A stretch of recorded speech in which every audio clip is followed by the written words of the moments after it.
అమ్మ చేత కట్టబడిన ఆ దామోదరుడిది దామోదర లీల అంటారు. ఆ లీల వింటే మన కర్మపాశములు తెగిపోతాయంటారు. అలా దొరికిపోయిన వాడే ఆ స్వామిని దామోదరా అని కీర్తించి తెలిసో తెలియకో ఆర్తితో 4 పువ్వులు విసిరితే చాలు.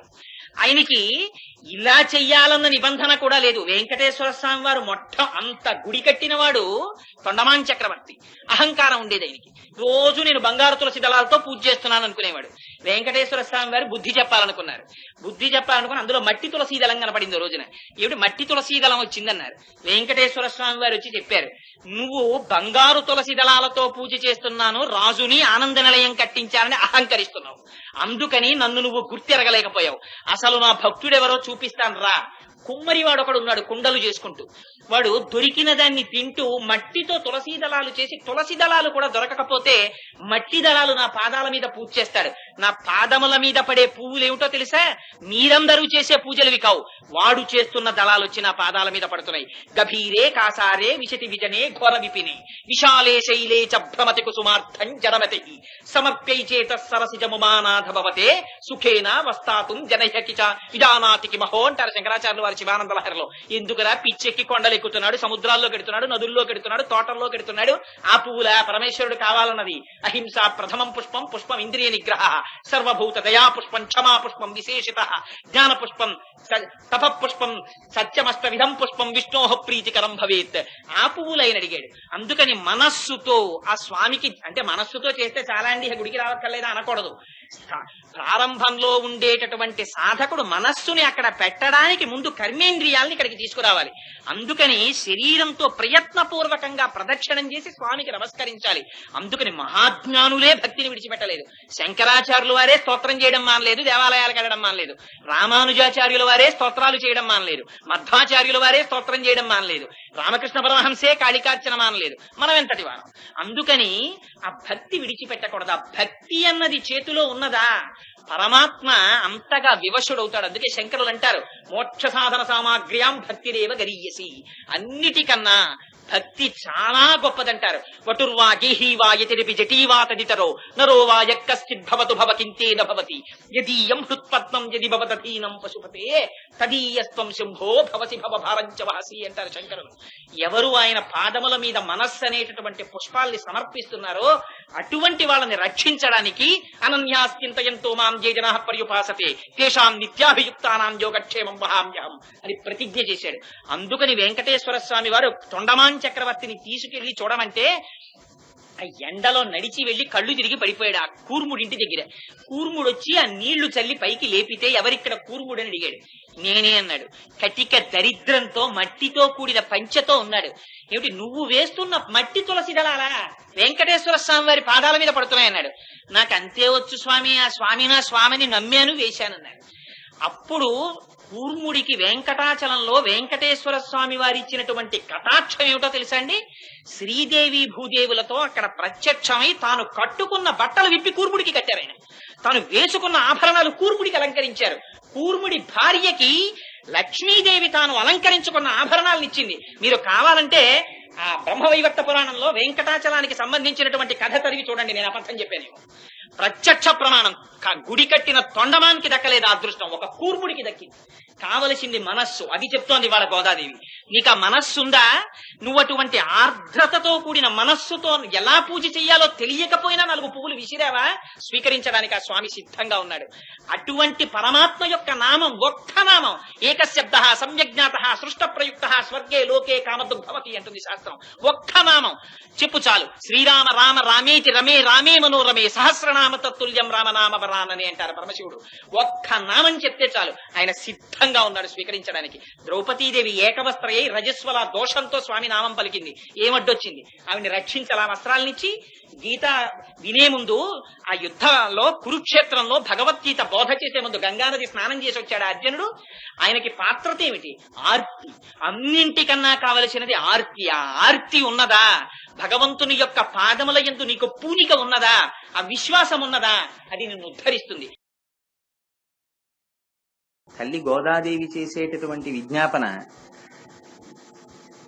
ఆ పర్జన్య దేవుడు అంటే వర్షాన్ని కురిపించడానికి అధికారము కలిగినటువంటి పర్జన్య స్వరూపుడైనటువంటి మేఘము వచ్చి ఆ గోదాదేవి ఎదుట నిలబడింది. ఎందుచేతను అంటే మార్గశీర్ష స్నానము చెయ్యాలనేటటువంటి కోరికతో ప్రారంభించినటువంటి వ్రతము కనుక ఆ పర్జన్యుడు వచ్చాడు. వస్తే ఎలా వర్షించాలో చెప్తోంది గోదాదేవి ఆ పాశురంలో. నిన్నటి పాశురంలో గురువులకు సంబంధించినటువంటి స్తోత్రము చేసి ఉండడం చేత దానికి సంబంధించినటువంటి భావ ఆర్తి ఇంకా గోదాదేవిలో ఉంది. అందుచేత ఆవిడ అంటుంది, గంభీరమైనటువంటి స్వభావము కలిగినటువంటి ఓ పర్జన్యదేవా, నువ్వు వర్షమును కురిపించడానికి అధికారివి.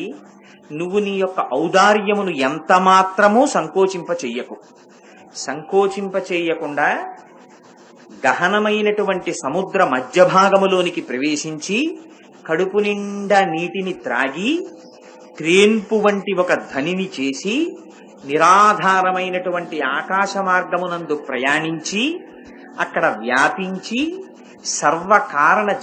సర్వజగత్కారణభూతుడైనటువంటి శ్రీమన్నారాయణుని వలె నీలమైనటువంటి కాంతితో నల్లని ఛాయతో ప్రకాశించి ఆ పద్మనాభుడైనటువంటి ఆ స్వామి యొక్క బాహు యుగళిలోని కుడి చేతిలో ఉండేటటువంటి చక్రములా మిరిసి ఎడమ చేతిలో ఉండేటటువంటి శంఖములా ధ్వని చేసి ఆ స్వామి చేతిలో ఉండేటటువంటి శార్ంగం అనే ధనస్సు నుంచి విడిచిపెట్టబడిన బాణ పరంపర ఎలా వస్తుందో అలా వర్షించి మార్గశీర్ష స్నానమునకు కావలసినటువంటి వర్షమునిచ్చి బాహ్యమునందు లోకమునకు కూడా కావలసినటువంటి వర్షమును ప్రసాదించదవుగాక అని ఆ తల్లి ఆ పాశురంలో విజ్ఞాపన చేస్తుంది.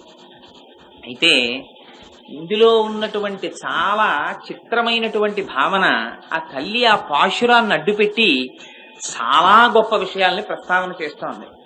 వ్యక్తిగతంగా నా దృష్టిలో తిరుప్పావైలో పరమ ప్రశస్తమైనటువంటి పాశురములలో ఈ పాశురం ఒకటి.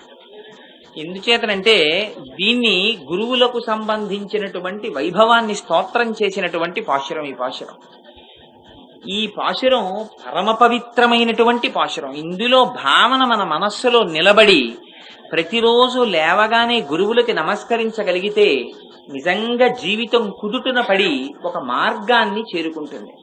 అదిగో అంత పరమ పవిత్రమైనటువంటి భావాన్ని తల్లి నిక్షేపిస్తోంది. ఎందుచేత అంటే నిన్నటి పాశురంలో ఉంది, ఒక్కసారి వెళ్లి ఆ ఆవుల యొక్క పొదుగులు ముట్టుకోగానే ఆ శిరముల వెంట పాల ధారలు కార్చేటటువంటి ఆవులున్నాయి.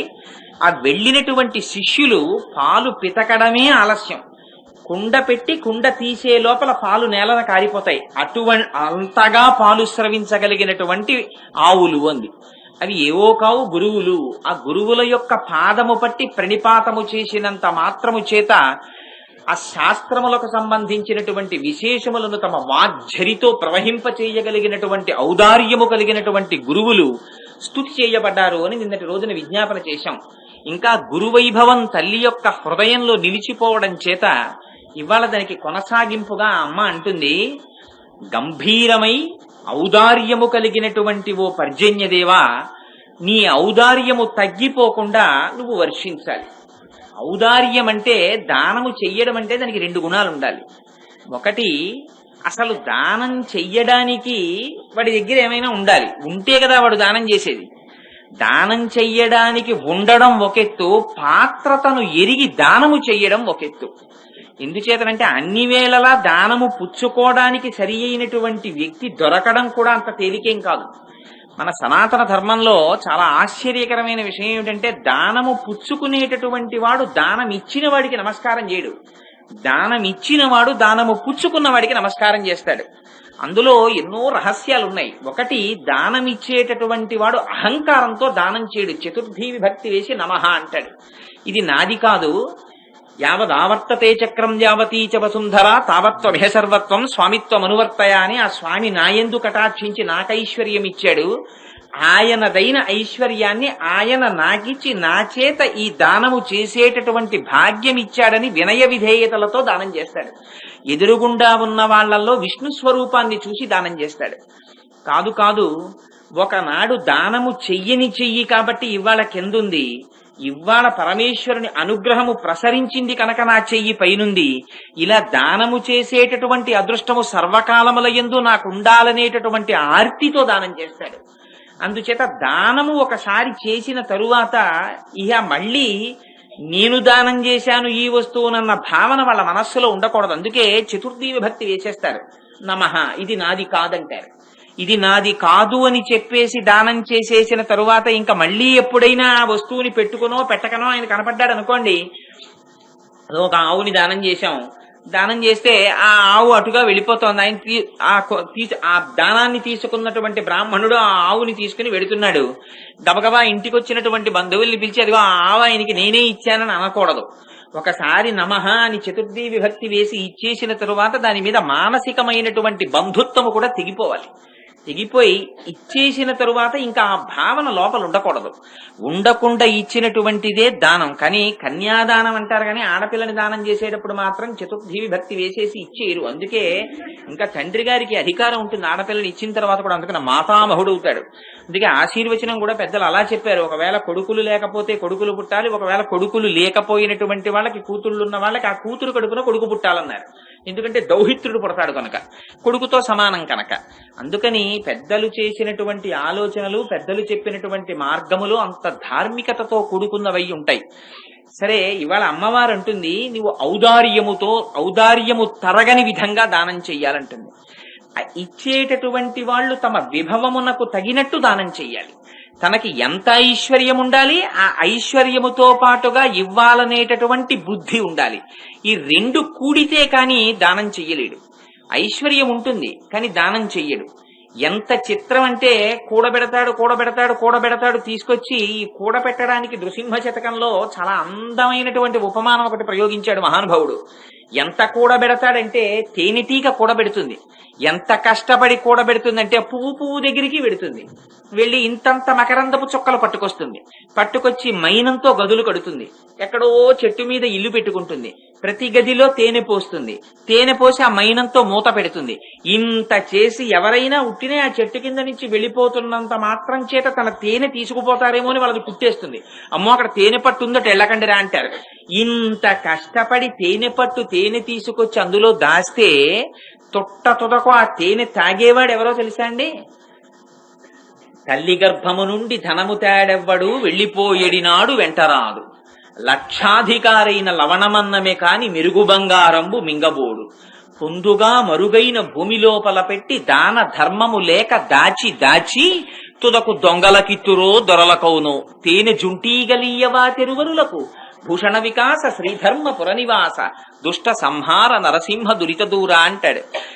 ఏమయ్యా, ఇలా దాచిన వాళ్ళు ఆ తేనెటీగలు దాచగా చెట్ట చివరికి ఎవరో వచ్చి అగ్నిహోత్రం పెట్టి తేనెటీగలు ఎగిరిపోయిన తర్వాత తేనె పట్టుకుపోయి తాగేస్తున్నాడు. అలా నీ అంత నువ్వుగా దానము చేసుకున్నటువంటిదే నీకు ఖాతాలో పడుతుంది. నేను ఈ విషయాన్ని అప్పుడప్పుడు విజ్ఞాపన చేస్తుంటాను. మనకి ఇక్కడతో ఏం సరిపోదు. ఇది నిన్నటి రోజున చెప్పాను. వెట్టి మూట పట్టుకుని 14 లోకాల మధ్యలో మనం తిరుగుతూనే ఉంటాం. ఎంత బంధములు లేకుండా ఈ ప్రపంచంలోకి వస్తామో అంత బంధములు లేకుండా ఎగ్జిట్ కూడా ఉంటుంది, వెళ్ళిపోవడం కూడా ఉంటుంది. అమ్మ కడుపులోంచి లోపలికి వచ్చేటప్పుడు మీకు బంధుత్వం ఏముంది చెప్పండి? ట్రాన్స్ఫర్ ఆర్డర్ చేతిలో పెట్టుకుని ఇక్కడి నుంచి వాళ్ళు ఏ ఊరేశారో ఆ ఊరెళ్ళి జాయిన్ అయ్యేటప్పుడు అక్కడ ఎవ్వడూ తెలియకుండా వెళ్లి జాయిన్ అయ్యేవాడి పరిస్థితి ఎలా ఉంటుందో, అమ్మ కడుపులోంచి బయటికి వచ్చిన వాడి పరిస్థితి అలాగే ఉంటుంది. వాడికి ఏం బంధుత్వం ఎవరు తెలుసు? వాడికి ఈ అమ్మ తెలుసా, నాన్న తెలుసా, అన్నదమ్ములు తెలుసా, అక్క చెల్లెళ్ళు తెలుసా, ఎవరు తెలుసు? వాడికి ఏమీ తెలియదు. ఒక్కడొస్తాడు, మళ్ళీ వెళ్ళిపోవడం కూడా అంతే రహస్యం. ఒక్కడే వెళ్ళిపోతాడు. ఈ మధ్యలో పెట్టుకున్నవి ఈ దేహబంధాలు. ఈ దేహబంధాలతో తాపత్రయం పడి ఆఖరణ వెళ్లిపోయే ముందు ఆర్తి చిందిపోతాడు. ఒక్కసారి ఆ రెండో కొడుకుని చూడాలనుందని పాపం ఫోన్లు చేసి నేను చూసా అలాంటి కేసు ఒకటి. అందుకనే దాన్ని ఉదాహరణ చెప్తున్నాను. పాపం రాత్రి 11 వరకు కూడా ఆవిడ ఆ పెద్ద కూతురితో మాట్లాడని విశ్వ ప్రయత్నం చేసింది. ఫోన్ చేస్తూనే ఉన్నారు. దురదృష్టం ఆ ఫోన్లో ఆవిడ దొరకలేదు. ఆ ఫోన్ ఎంగేజ్ వస్తూనే ఉంది. పడుకుంది. ఆ కూతుర్ని చూడాలని ఎంత బెంగ పెట్టేసుకుందంటే ఒక్కసారి ఆ కూతురు వస్తే చాలని, చప్పుడే చాలు. మరి ఆ ప్రాణికి ఏముండిపోయిందో, అది వచ్చింది ఏమిట్రా అంటుండేది పాపం. రాత్రి 2:30కి తుట్ట శ్వాస విడిచిపెట్టేసింది. ఫోన్ చేస్తే దొరికింది ఆవిడ. దొరికితే ఇలా మీ అమ్మగారు చనిపోయారు అని చెప్పాం. ఆవిడ పరుగున వచ్చింది పాపం, కారు వేసుకుని హైదరాబాద్ నుంచి వస్తే ఏ ప్రాణి కోసం ఇంత కొట్టుకుందో ఆ శరీరం అక్కడ ఉంది, కానీ దానికి ఏం సంబంధం ఉండదు. ఈ దేహబంధం ఈ దేహంతో సరి. జన్మాంతాని వైరాని, శత్రుత్వమైనా మిత్రత్వమైనా ఇది వెళ్ళిపోతే దీంతో పాటు అన్ని వెళ్ళిపోతాయి. కానీ ఈ లోపలున్నవాడు మాత్రం ఒక్కడొస్తాడు, ఒక్కడు వెళ్ళిపోతుంటాడు. ఓ మూట ఒకటి తగిలించుకుంటాడు, వెట్టి మూట. ఇందులో ఇవన్నీ సంపాదించిన పుణ్యపాపాలన్నీ అందులో వేసుకుంటాడు. ఇవన్నీ సంచితం, ఆగామి, ప్రారంధం అని మారుతుంటాయి. ఇది పట్టుకు తిరుగుతుంటాడు 14 లోకాల మధ్యలో. అందుకే అసలు బంధుత్వం లేనివాడేవాడు. అందరితో, కుక్కతో, పందితో, నల్లితో, పిల్లితో, అన్నింటితో ఉంటుంది. కానీ ఇహలోక సౌఖ్యం నువ్వు సంపాదించిన దానివల్ల.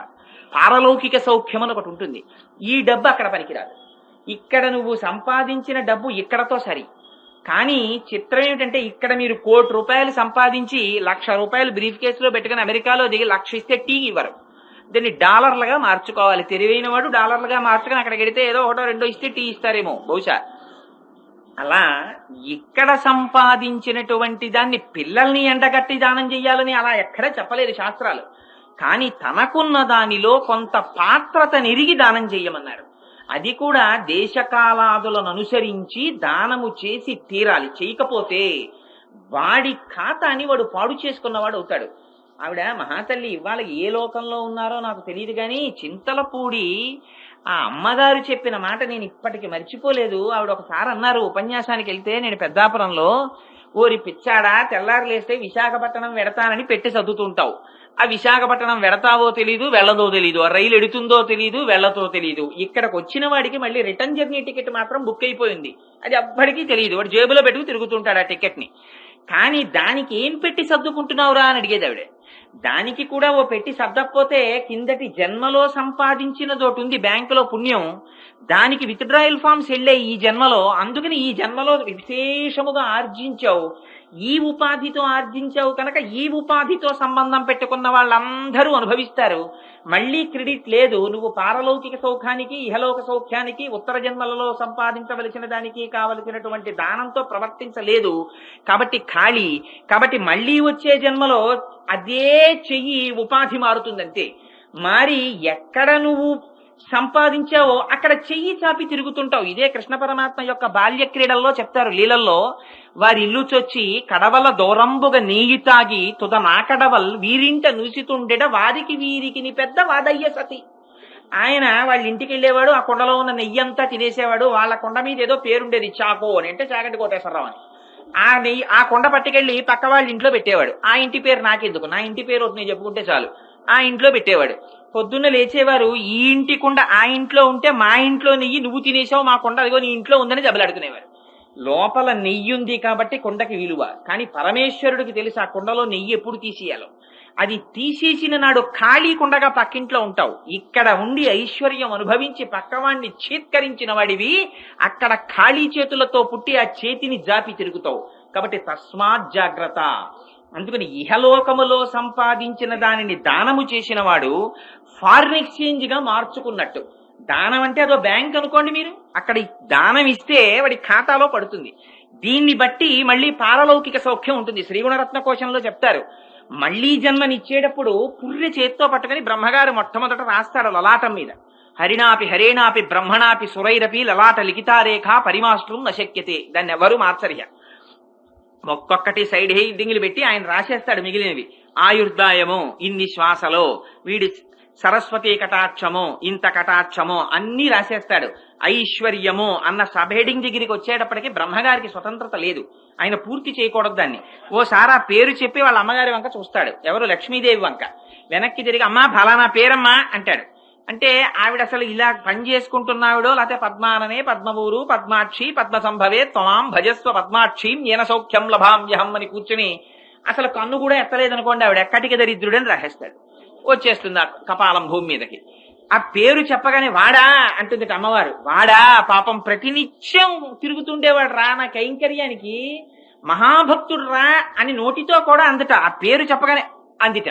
యద్భ్రూభంగా ప్రమాణం స్థిరచర రచనా తారతమ్యే మురారేహే వేదాంతా తత్వచింతాంబురభిదురసియత్పాదచిత్తరంతి భోగోపోద్ఘాతకేళీ చులికిత భగవత్వైశ్వరూప్యానుభావ సానశ్రీహి అస్పృణీతాం అమృతలహరిధి లంఘనీయై అపాంగై అన్నారు.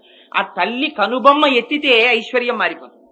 అందుకని ఈ కనుబొమ్మ ఎత్తడానికి ఏమిటి ఆధారం? ఇహలోకములో నువ్వు చేసినటువంటి దానం. కానీ చెయ్యడానికే ఉండాలి, అసలు నీ దగ్గర అంటూ ఉండాలి. ఇంతక భవంతి కృత పుణ్యానాం భక్తానాం శ్రీ సూక్తం జపేచ్చదా అంటారు శంకరులు ఆ శ్రీ సూక్తంలో. అసలు గత జన్మలో ఉంటే ఈ జన్మలో నీ దగ్గర ఏదో ఉంటుంది ఇంకోళ్ళకి ఇవ్వడానికి. అసలు ఉండడం ఒక ఎత్తు, ఉన్నదాన్ని దానం చేసుకోలేకపోవడం ఒక దరిద్రం. అందుకని ఈ రెండూ ఉండి ఆ నీ గాంభీర్యాన్ని ఇవ్వగలిగినటువంటి శక్తిని కుంచుకోకు, విస్తారంగా ఎందుకని నువ్వు పర్జన్యుడివి. ఈ పర్జన్యుడన్న మాట విష్ణు సహస్రనామ స్తోత్రంలోది. పర్జన్య పావనో నలహ అని పేరైనకి. ఆ పర్జన్యుడంటే ఆ వర్షమిచ్చేటటువంటి దేవతని అడ్డుపెట్టి ఆ వెనకాతల ఆయన నుండి వర్షాన్ని ఇప్పిస్తుంటాడు. అందుకని వాళ్ళు స్తోత్రం చేస్తున్నది శ్రీమన్నారాయణుడి స్తోత్రం చేస్తున్నారు. అందుకని నువ్వు నీ యొక్క ఔదార్యమును కుంచకుండా దానము చెయ్యాలి. ఎలా దానము చెయ్యాలి అంటే, నువ్వు మామూలుగా మేఘానికి వచ్చావు కాబట్టి ఏదో మీరు మార్గశీర్ష స్నానానికి నీళ్లు అడుగుతున్నారు కదా, ఆకాశానికి వచ్చేసారి కురిసేస్తాను రండి ఈ కింద నించోండి తడిచిపోండి ఒళ్ళంటే అలా మేము స్నానం చెయ్యం. నువ్వు ఎలాంటి వర్షం కురిపించాలి ఇవాళ అంటే, నువ్వు ఇక్కడి నుంచి బయలుదేరి సముద్రంలోకి వెళ్ళాలి. వెళ్ళి సముద్రము మధ్యలో అగాధమైనటువంటి ప్రదేశంలోకి వెళ్ళాలి. కడుపు నిండా సముద్ర జలాన్ని తాగాలి. తాగిన తరువాత నీకు కడుపు నిండిపోయిందని గుర్తేమిటి? బ్రేవుమని త్రేన్సాలి. ఎందుకంటే ఈ త్రేన్పు కూడా పరమేశ్వరుడు. ప్రాణ అపాన వ్యాదాన సమాన నాగ కూర్మ కృకర ధనంజయ దేవదత్తములని 10 ఉంటాయి.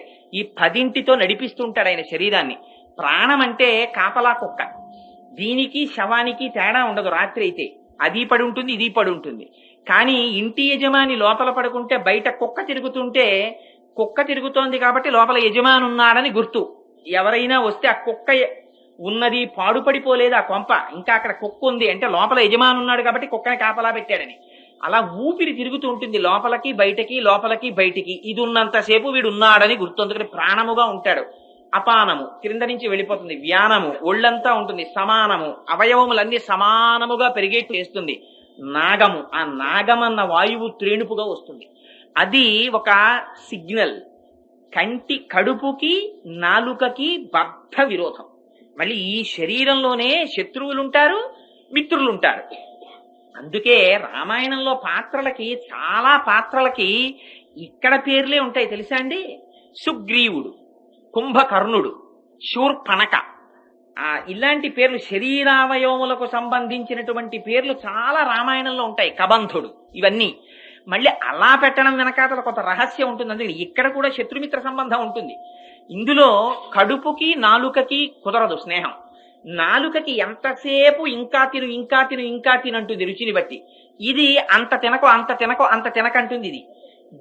ఇది ఎంత తినిపిస్తే దీనికి అంత బాధ, ఇది ఎంత తినకపోతే దీనికి అంత బాధ. ఈ రెండింటికి పడదు. మళ్ళీ ఈ రెండింటితో కంటికి సంబంధం ఉంటుంది.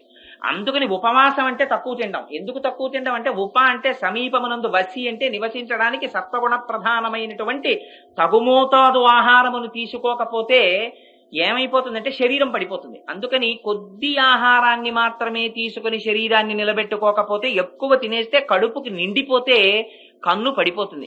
ఏమిట్రా పొద్దున్నే పెరుగన్నం తినేసి వచ్చావా ఏమిటి అలా కునికేస్తున్నావు అంటారు. అందుకని కడుపు నిండిపోయింది అనుకోండి, ఆ కన్ను పడిపోతుంది. అందుకని ఇక్కడ సంబంధం.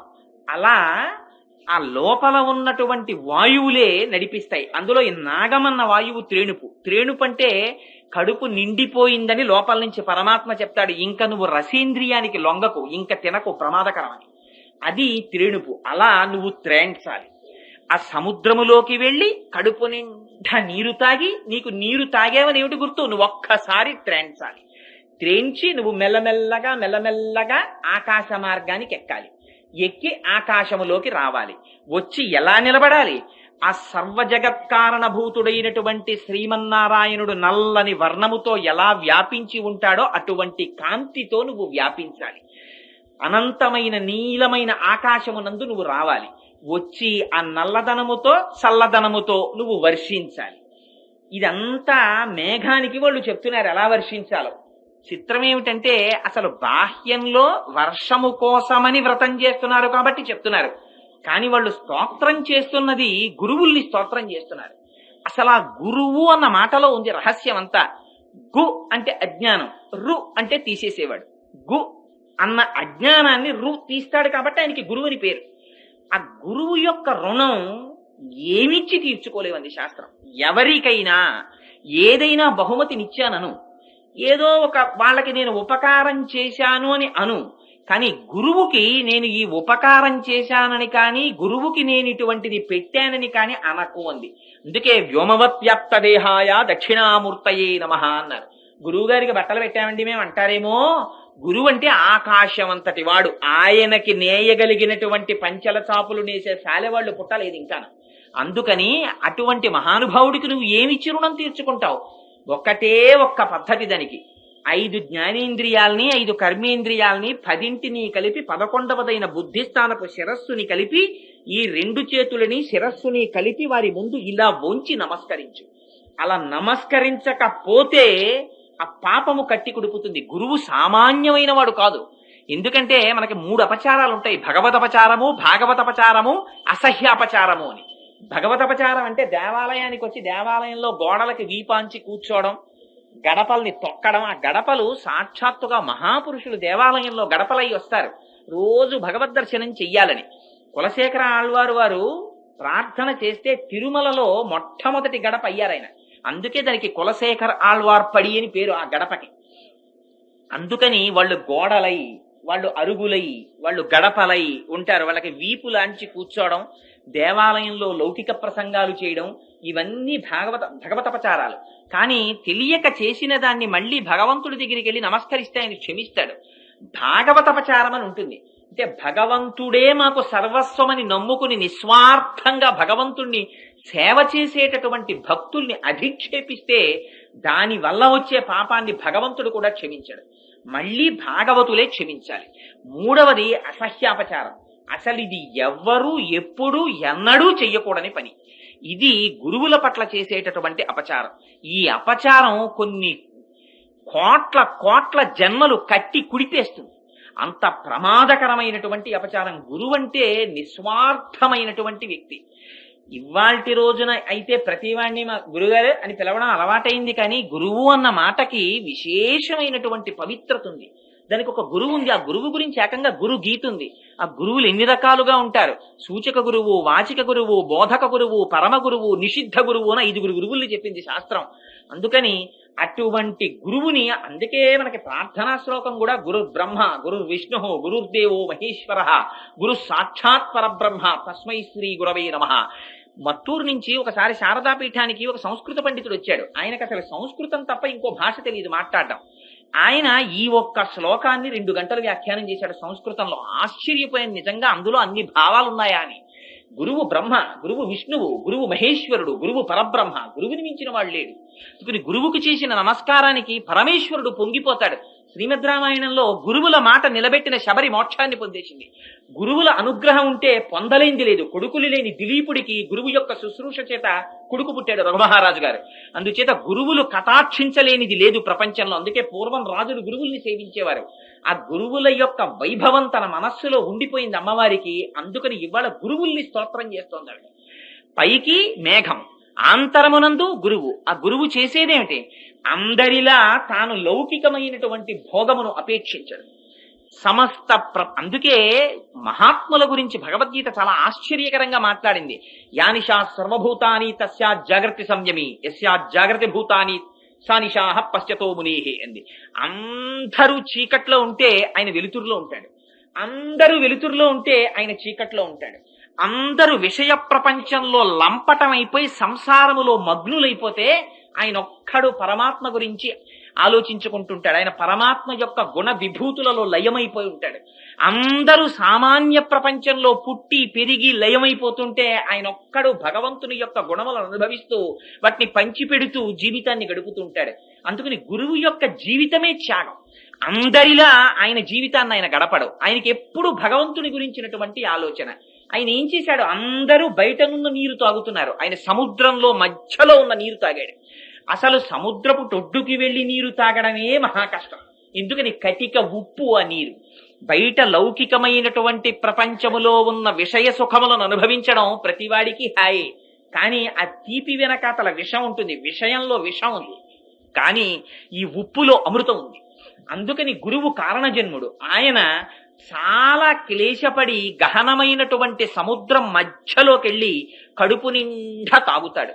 అంటే అనంతమైనటువంటి వేదరాశిని, ఉపనిషత్తుల్ని, అష్టాదశ పురాణాల్ని, అనేక విషయాల్ని గురువులకి శుశ్రూష చేసి తాను కష్టపడి పఠించి సంతతము వాటిని మనసులో మననము చేసుకుని వాటి యందే పరిశ్రమ చేసి వాటిని అనుభవించి మనస్సులో భావములు తిష్ట వేసి ఉంటాయి. అంతగా వాటినన్నింటినీ తాను అధ్యయనము చేసి వాటిని తీపి అయినటువంటి నీటిగా మారుస్తాడు. ఎంత తీయగా మారుస్తాడంటే పక్షీచ శాఖా నిలయ ప్రహృష్ట పునః పునశ్చోత్తమ శాంతవాది సుస్వాగతాం వాచ ఉదీరయాన. ఆయన పక్షి. పక్షి అంటే 2 రెక్కలతో ఎగురుతుంది. అలా జ్ఞానము కర్మ అన్న 2 రెక్కలతో ఆయన ఎగురుతూ ఉంటాడు. ఎక్కడ? ఆకాశంలో. ఆకాశం అంటే అంటే విష్ణువు, కాశ్ అంటే ప్రకాశించడం, విష్ణు పదంలో తిరుగుతాడు. అందరూ భూమి మీద సంసారంలో తిరిగితే ఆయన సర్వకాలముల యందు పరబ్రహ్మమునందు విహరిస్తూ ఉంటాడు. విహరిస్తూ శాఖా నిలయ చెట్టు మీద కూర్చుంటాడు. ఏమిటా చెట్టు? వేదము యొక్క శాఖలలో కూర్చుంటాడు. ఎప్పుడు ఆ వేదముల చేత ప్రతిపాదింపబడినటువంటి విషయములను మనసులో మననము చేసి మురిసిపోతూ ఉంటాడు, ఆనందపడిపోతూ ఉంటాడు. ఎప్పుడు ఎక్కడ కూర్చున్నా, ఏం చేస్తున్నా లోపల మాత్రం భగవద్గుణానుభవాన్ని పొందుతుంటాడు. లోపల రమించిపోతుంటాడు, కవ్వం పెట్టి తిప్పుతుంటాడు, చిలుకుతుంటాడు. ఆ గుణ వైభవాన్ని తాను అనుభవించి ఆనందపడిపోతుంటాడు. ఇవి చెప్పవలసి వచ్చినప్పుడు ఒక్కసారి తన నోటి వెంట గంగా ఝరీ ప్రవాహంలా మాట్లాడతాడు. ఆ మాట్లాడడంలో ప్రహృష్ట. ఆయనకి ఇది పొందాలని కోరిక లేదు. ఆయనకి బ్రహ్మము తప్ప వేరొకటి అక్కర్లేదు. అందుకని ఎప్పుడు తృప్తితో ఉంటాడు, నిత్య తృప్తి. ఆయనకి ఏం అక్కర్లేదు, ఆయన ఏం కోరుకోడు. అందుకని ప్రహృష్ట పునః పునశ్చోత్తమ శాంతవాది. భయపెట్టాడు. భగవంతుడంటే అంతటి వాడురా, నువ్వు ఇన్నాళ్ళు పాపాలు చేశావు, నువ్వు మహాపాపివి, నువ్వు నాశనం అయిపోతావని మాట్లాడ్డు. పునః పునశ్చోత్తమ శాంతవాది. అయ్యో పరమేశ్వరుడు మహోదారుడు రా, ఒక్కసారి స్వామి అంటే చాలరా, పలకడానికి సిద్ధంగా ఉన్నాడురా అని మంచి మాటలు మాట్లాడతాడు. సాంప్రదాయగతంగా వచ్చినటువంటి మంత్రములను మాత్రమే ఉపదేశం చేస్తూ ఉంటాడు. అదిగో అటువంటి గురువున్నాడే, ఆ గురువుకి నువ్వేమిచ్చి రుణం తీర్చుకుంటావు? ఆ గురువు అటువంటి గహనమైన సముద్రములోకి వెళ్ళి ఆ వేదములలో, ఉపనిషత్తులలో చెప్పిన విషయాల్ని తాను తాగి తీయటి నీటిగా మేఘం మార్చినట్టుగా వినగానే ఆనందము కలిగేటటువంటి పన్నీరుగా పానకంగా మార్చి తాను నిరాధారమైన ఆకాశంలోకి వచ్చి, ఆకాశం అంటే పరబ్రహ్మమునందు తాను నిలబడి అక్కడ నుంచి వర్షించినట్టుగా తన నోటి వెంట తాను అనుభవించిన భగవంతుని గుణ రూప విభూతులను వాక్యములుగా మార్చి వర్షిస్తాడు. ఆ వర్షించడానికి ఏది ఆధారం? గురువుకి ఆధారం పరమాత్మే. కేవలం ఆయన పాదములు పట్టుకున్నాడు, ఆయన వర్షించాడు. ఈయన వర్షించడానికి ఆధారం ఇది, ఈయనకి పరమాత్మయే ఆధారం. ఎందుకని వాక్కు ఎక్కడి నుంచి రావాలి? వాక్కు ఊపిరిలోంచి రావాలి, వాయువులోంచి వాక్కు వస్తుంది. ఎందుకని వాక్కు నాభి దగ్గర బయలుదేరుతుంది. ముందు ఇక్కడ బయలుదేరినటువంటి వాయువు నాభి నుంచి బయలుదేరి సహస్రారం దగ్గరికి వెడుతుంది. వెడితే సహస్రారము మార్గం ఇవ్వకుండా వెనక్కి తోసేస్తుంది. తోసేస్తే వెనక్కి వచ్చినటువంటి వాయువుని తన నాలుకతో నొక్కుతాడు. ఎక్కడెక్కడ ఎప్పుడెప్పుడు ఎంత మోతాదులో ఎలా నొక్కితే ఆ అక్షరములు బయటికి రావాలో అలా నొక్కడము చేత ఆ అక్షరములు పదములై, పదములు వాక్యములై తాను లోపల అనుభవిస్తున్నటువంటి విషయములు వాక్యములలో అర్థముగా ప్రతిపాదింపబడి బయటికి వచ్చి మీ కర్ణ పుటములలోంచి లోపలికి చేరి ఇక్కడ నేను అనుభవించిన భావాల్ని మీ చేత అనుభవింపజేస్తుంది. అందుచేత ఈ లోపల ఉన్న భావములు మీ చెవులలోకి వాక్యములుగా రావడానికి ఆధారమైనది వాయువు. ఈ వాయువు పైకొచ్చినప్పుడు ఆ నాలిక మారి నొక్కడంలో తేడా వస్తే, అందుకని సరస్వతి నాలుక మీద నర్తించిందంటారు. తేడా వస్తే ఇక్కడ ఉన్న భావం అక్కడికి అందదు. ఇక్కడ ఊపిరి సరిగ్గా లోపలికి బయటికి ప్రసరించడంలో తేడా వస్తే ఉపాధి సహకరించలేదు కనుక తాను అనుభవించినటువంటి విషయాల్ని వ్యక్తం చేయడంలో ప్రమాదములకు లోనవుతాడు, ఇబ్బంది పడి చెప్పలేకపోతాడు. అందుకని ఈయన దేని మీద ఆధారపడ్డాడు? వాయువు మీద ఆధారపడ్డాడు. ఆ వాయువు ఎక్కడుంటుంది? సర్వవ్యాపకం. అనంతమై సర్వవ్యాపకమైనటువంటి వాయువు మీద తానాధారపడినట్టే గురువు కూడా సర్వకాలముల యందు భగవంతుణ్ణి ఒక్కనే ఆధారంగా చేసుకుంటాడు తప్ప ఆయనకి ఇతరములు ఆధారములు కావు. అందుకని సముద్రములోకి వెళ్లి ఆ నీటిని తాగి తీయటి జలములుగా మార్చి ఎక్కలేక నిండు గర్భిణి నాచు పట్టిన నేల మీద నిండు బిందెని చంకలో పెట్టుకుని నడిచి వెళ్ళినప్పుడు ఎంత జాగ్రత్తగా అడుగు తీసి అడుగు వేస్తుందో అంత జాగ్రత్తగా అడుగులు వేసి పైకెక్కుతట. ఎందుకని? తాను తరించని వాడు వేరొకల్ని తరింప చెయ్యలేడు. తన ప్రవర్తనలో తేడా వచ్చిందా? అన్యోపదేశ వేళాయాం సర్వే వ్యాసపర సరాశరాహ. నాలాంటి వాడు ఉన్నాడు అనుకోండి, మీకు చెప్పమంటే అమాయకులు కనుక రాత్రి 12 వరకు చెప్తాను. కానీ మహాపురుషుల స్థితి అది కాదు. ముందు తమ ఆచరణని దిద్దుకుంటారు, తమ నడువడి దిద్దుకుంటారు. అందుకని అడుగు తీసి అడుగు వేస్తే చాలా జాగ్రత్తగా ఉంటారు. అందుకని చాలా జాగ్రత్తగా మెల్లమెల్లగా తాను మెట్లెక్కి విష్ణు పథంలో విహరిస్తాడు. విహరించి వారు అడిగారని వీరు అడగలేదని లేకుండా మేఘము ఎలా వర్షించిందో అలా ఎవరైనా కనపడి ఏమండి అని అడగడమే తరువాయి వర్షించేస్తాడు. ఎందుకని వర్షించడానికి? విద్య కంఠగతం, తన హృదయమునందు అనుభవింపబడి ఉంది. అందుచేత నోటి వెంట జరి కింద ప్రవహిస్తుంది. ప్రవహించి కురిపించేస్తాడు ఆ వర్షాన్ని. ఆ వర్షము పడేటప్పుడు ముఖ్యంగా వర్షజలం ఎక్కడ తేలిపోతుంది? బాగా లోతైనటువంటి ప్రాంతములకు వెళ్ళి నీరు నిలబడుతుంది. గురువులు చేసినటువంటి ఉపదేశముల వల్ల ఎక్కువ ప్రయోజనాన్ని పొందేది ఎవరో తెలుసా? అప్పటి వరకు భగవంతుని పట్ల ఆభిముఖ్యము లేని వారు ముందు ప్రయోజనాన్ని పొందుతారు. అరే రే, ఇన్ని మాటలు చెప్తున్నాడు రా, మనం కూడా వెళ్ళొక నమస్కారం చేస్తే తప్పేమిటి దేవాలయానికి అని ఆయనలో మార్పు వచ్చింది. అందుకని బాగా అప్పటి వరకు హీన సంస్కారముతో ఉండిపోయి సంసార మగ్నులైన జీవులు తరిస్తున్నారు. అందుకని లోతైన ప్రాంతములలోకి వెళ్లి వర్షపు నీరు నిలబడుతోంది. ఆ మేఘము వచ్చి వర్షించలేదనుకోండి, ఆకాశంలో వర్షించకపోతే అనేక రకములైనటువంటి రోగములు ప్రబలిపోతాయి. అన్నిటినీ మించి మనకి వేసవికాలం వస్తుంది. ఎంత తాపం అంటే ఎప్పుడు వస్తుందా వానాకాలం, ఎప్పుడు వస్తుందని ఎదురు చూస్తాం. చూడగా చూడగా వర్ష ఋతువు వచ్చి సాయంకాలం ఆకాశం నల్లని మేఘములతో నిండిపోయి కృతకముగా చీకటి ఏర్పడి తళుక్కున మెరుపు మెరిసి వాన ప్రారంభమైందనుకోండి, ఎంత సంతోషమో, లోపల ఈ తాపం చల్లారిపోతుంది. అలా మహాపురుషులైనటువంటి వారు తీర్థయాత్రలనేటటువంటి మిషపెట్టుకుని, శిష్యుల దగ్గర సంచారం అనేటటువంటి మిషపెట్టుకుని వారు అన్ని ప్రాంతములను వారు కష్టపడి వారు పర్యటించి, ఎందుకని వారు కోరుకునేటటువంటిదేం లేదు. ఒక్కొక్క మహాపురుషుడు పడేటటువంటి కష్టాలు చూస్తే ఆశ్చర్యపోతాం. కాకినాడ వస్తుంటారు ఒక మహాపురుషుడు, ఒక ఆయన ఉన్నారు. ఆయనని పరీక్ష చేసింది ఆంధ్ర యూనివర్సిటీలో ఉన్నటువంటి ఒక ఆవిడ భోజనానికి పిలిచింది, భిక్షకి పిలిస్తే ఆయన వెళ్ళారు. విడితే ఇన్ని చెప్తున్నారు కదా, సన్యసించారు కదా, ఈయన యొక్క గొప్పతనం ఏమిటో చూడాలనుకుంది. పచ్చి క్యాబేజీ తరిగి విస్తట్లో పెట్టింది. పెట్టి స్వామి స్వీకరించండి అంది. ఆయన చాలా సంతోషంగా, ఆ మనస్సులో మార్పు ముఖంలో కనపడకూడదు. ప్రహృష్ట, మనకి కష్టం కష్టం, సుఖం సుఖం, వాళ్ళకి ఎప్పుడు అన్ని పరమాత్మయే. ఇది చాలా ఆశ్చర్యకరమైనటువంటి విషయం. అందుకని మహాత్ముల్ని పొగడకపోతే పీడాపోయేది. మహాత్ముల్ని చిన్న చూపుడడం, మహాత్ములు తక్కువ చేసి మాట్లాడడం ప్రమాదకరం. కృతజ్ఞత బ్రహ్మజ్ఞేచ సురాపేచ చోరే భగ్నవ్రతే తథా నిష్కృతి విహితాసుద్భి కృతజ్ఞో నాస్తి నిష్కృతి అంటాడు కిష్కింధకాండలో లక్ష్మణుడు. బ్రహ్మజ్ఞేచ, నువ్వు బ్రహ్మహత్య చేశావా? నిష్కృతుంది. బ్రహ్మజ్ఞేచ సురాపేచ, కళ్ళు తాగిన వాడికి ఉంది నిష్కృతి. దొంగతనం చేసిన వాడికి నిష్కృతుంది. మహాపురుషుల దగ్గర ఉపకారమును పొంది వాళ్ళు ఇచ్చినటువంటి వాంగ్మయాన్ని చదివి వాళ్ళు ఇచ్చిన మార్గంలో నడిచి వాళ్ళని దూషిస్తే కట్టి కుడుపుతుందా పాపం. మహాత్ముల జోలికి వెళ్ళకూడదు, వాళ్ళని నిందించకూడదు. నువ్వు నమస్కారం చేయకపోతే ఓ పీడ వదిలిపోయింది అక్కడతో, కానీ వాళ్ళని మాత్రం నిందించకూడదు, మహాపొరపాటు. అందుచేత గురువంటే గురువే, అజ్ఞానాన్ని తొలగించగలిగినటువంటి దీపం ఆయన. అందుకని ఆ తల్లి అంత ఆర్తితో ప్రార్థన చేస్తోంది ఆ గురువు యొక్క వైభవాన్ని. ఆ గురువు ఏమి కోరి వచ్చాడు? ఆయనకి పచ్చి క్యాబేజీ పెట్టింది ఆవిడ. ఆయన ఏం బెంగపెట్టుకోలేదు, తాను తినగలిగినంత ఆ పచ్చి క్యాబేజీ తిని చేతులు కడుక్కున్నారు. తుల్యనిందా స్తుతిర్మౌని సంతుష్టో ఎనకేనచిత్ అనికేత స్థిరమతి భక్తిమాన్మే ప్రియో నరః. కాళ్ల మీద పడిపోయింది ఆయనకి. మహానుభావ, తెలియక ఇలాంటి పరీక్ష చేశాను, నన్ను మన్నించండి అని. ఎందుకమ్మా మన్నించడం? నువ్వు చేసింది తప్పే ఉంది. నేను విశాఖపట్నంలో భీమునిపట్నంలో ఒక సన్యాసిని చూశాను. ఎంత ఆశ్చర్యం అంటే, ఆయనకి కడుపులో వేసిన ఆకలి, ఆయనకి ఒక రోగం. ఆయన ఒక గంటన్నర సేపు మాట్లాడారు. మేము 15 మంది వెళ్ళాం. అసలు ఆయన ఎక్కడ ఉండరు, ఎక్కడ కొండ గుహల్లో రాళ్లలో ఉంటారన్నారు. ఆ రోజున మా అదృష్టహేతు ఏమిటో తెలియదు కానీ, ఆ రోజున మేము కొండ సగం ఎక్కేటప్పటికీ ఓ బండ కింద కూర్చుని గేదెలు కాసే పిల్లతో మాట్లాడుతున్నారు. మాట్లాడుతుంటే అక్కడికి వెళ్ళి ఆయన దగ్గర కూర్చుంటే ఒక గంటన్నర సేపు శరీరం గురించి ఆయన మాట్లాడారు. అసలు ఆయన ఎప్పుడు మాట్లాడతా, అలాంటి వారు ఎందుకు మాట్లాడారో తెలియదు, మాట్లాడారు గంటన్నర సేపు. మహానుభావుడు నా జీవితంలో మర్చిపోలేను. అన్ని గొప్ప విషయాలు మాట్లాడి, ఆకలి వేస్తే అలా నడిచొస్తూ ఆవు కుడితి తాగుతుంటే అది తాగేంతసేపు చేతులు కట్టుకుని నిలబడ్డారట. ఆ ఆవు కుడితి కడుపు నిండా తాగేసి ఇంకా కుడితి తాగదిహ అని నిర్ణయించుకున్నాక ఆ మిగిలిన కుడితి తాను తాగి వెళ్ళిపోయారు. వారికి ఇది త్రాగవచ్చా, ఇది తినకూడదా అని కూడా ఉండదు. ఆ స్థితికి వెళ్ళిపోయిన వాళ్ళు మహాపురుషులు.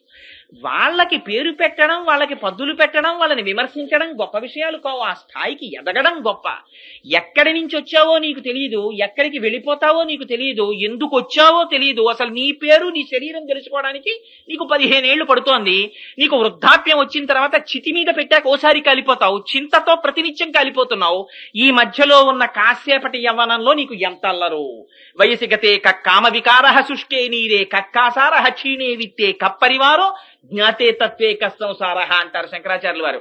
ఎక్కడి నుంచి వచ్చిందిరా నీకు ఈ పిచ్చి? వయసి గతే కామ వికార. ఇలా ఉండిపోతుంది అనుకుంటున్నావా శరీరంలో బలం? మాకురుదన జన యవ్వన గర్వం హరతి నిమేషత్కాల సర్వం మాయామయమితమఖిలం హిత్వా బ్రహ్మపదం త్వం ప్రవిశ విదిత్వా. బలమత్తరమైన కాలస్వరూపమై పరమాత్మ నడుస్తున్నారు వెనకాతల. ఆ కాలగతిలో నీ యవ్వనం నశించిపోతుంది, శరీరం శిథిలమైపోతుంది. ప్రజ్వరుడు వచ్చి కోట బద్దలు కొడతాడు. ఆనాడు నిన్ను పలకరించే వాళ్ళు ఉండరు. యవత్విత్తోపర్జన శక్త స్థావందిజ పరివారో రక్త పశ్చాజ్జీవతి జర్జరదేహే వార్తాకోపిన పృచ్ఛతిగేహే. అయ్యా బాగున్నారా అని అడిగేవాళ్ళు ఉండరు. గుర్తుపెట్టుకోరా, ఎందుకు వచ్చిన తాపత్రయం?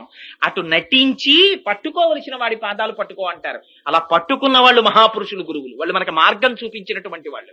అందుకని అదిగో ఆ నిరాధారమైనటువంటి ఆకాశములోకి వచ్చి వర్షించేస్తే ఇంత కష్టపడి గురువులు చెప్పినా అందరికీ అవి ప్రయోజనం కలగవుట. ఇంత కష్టపడి గురువు చెప్తే ఆ గురువు చెప్పినటువంటి మాటలు కొందరికి మరింత పాషండులవుతారు.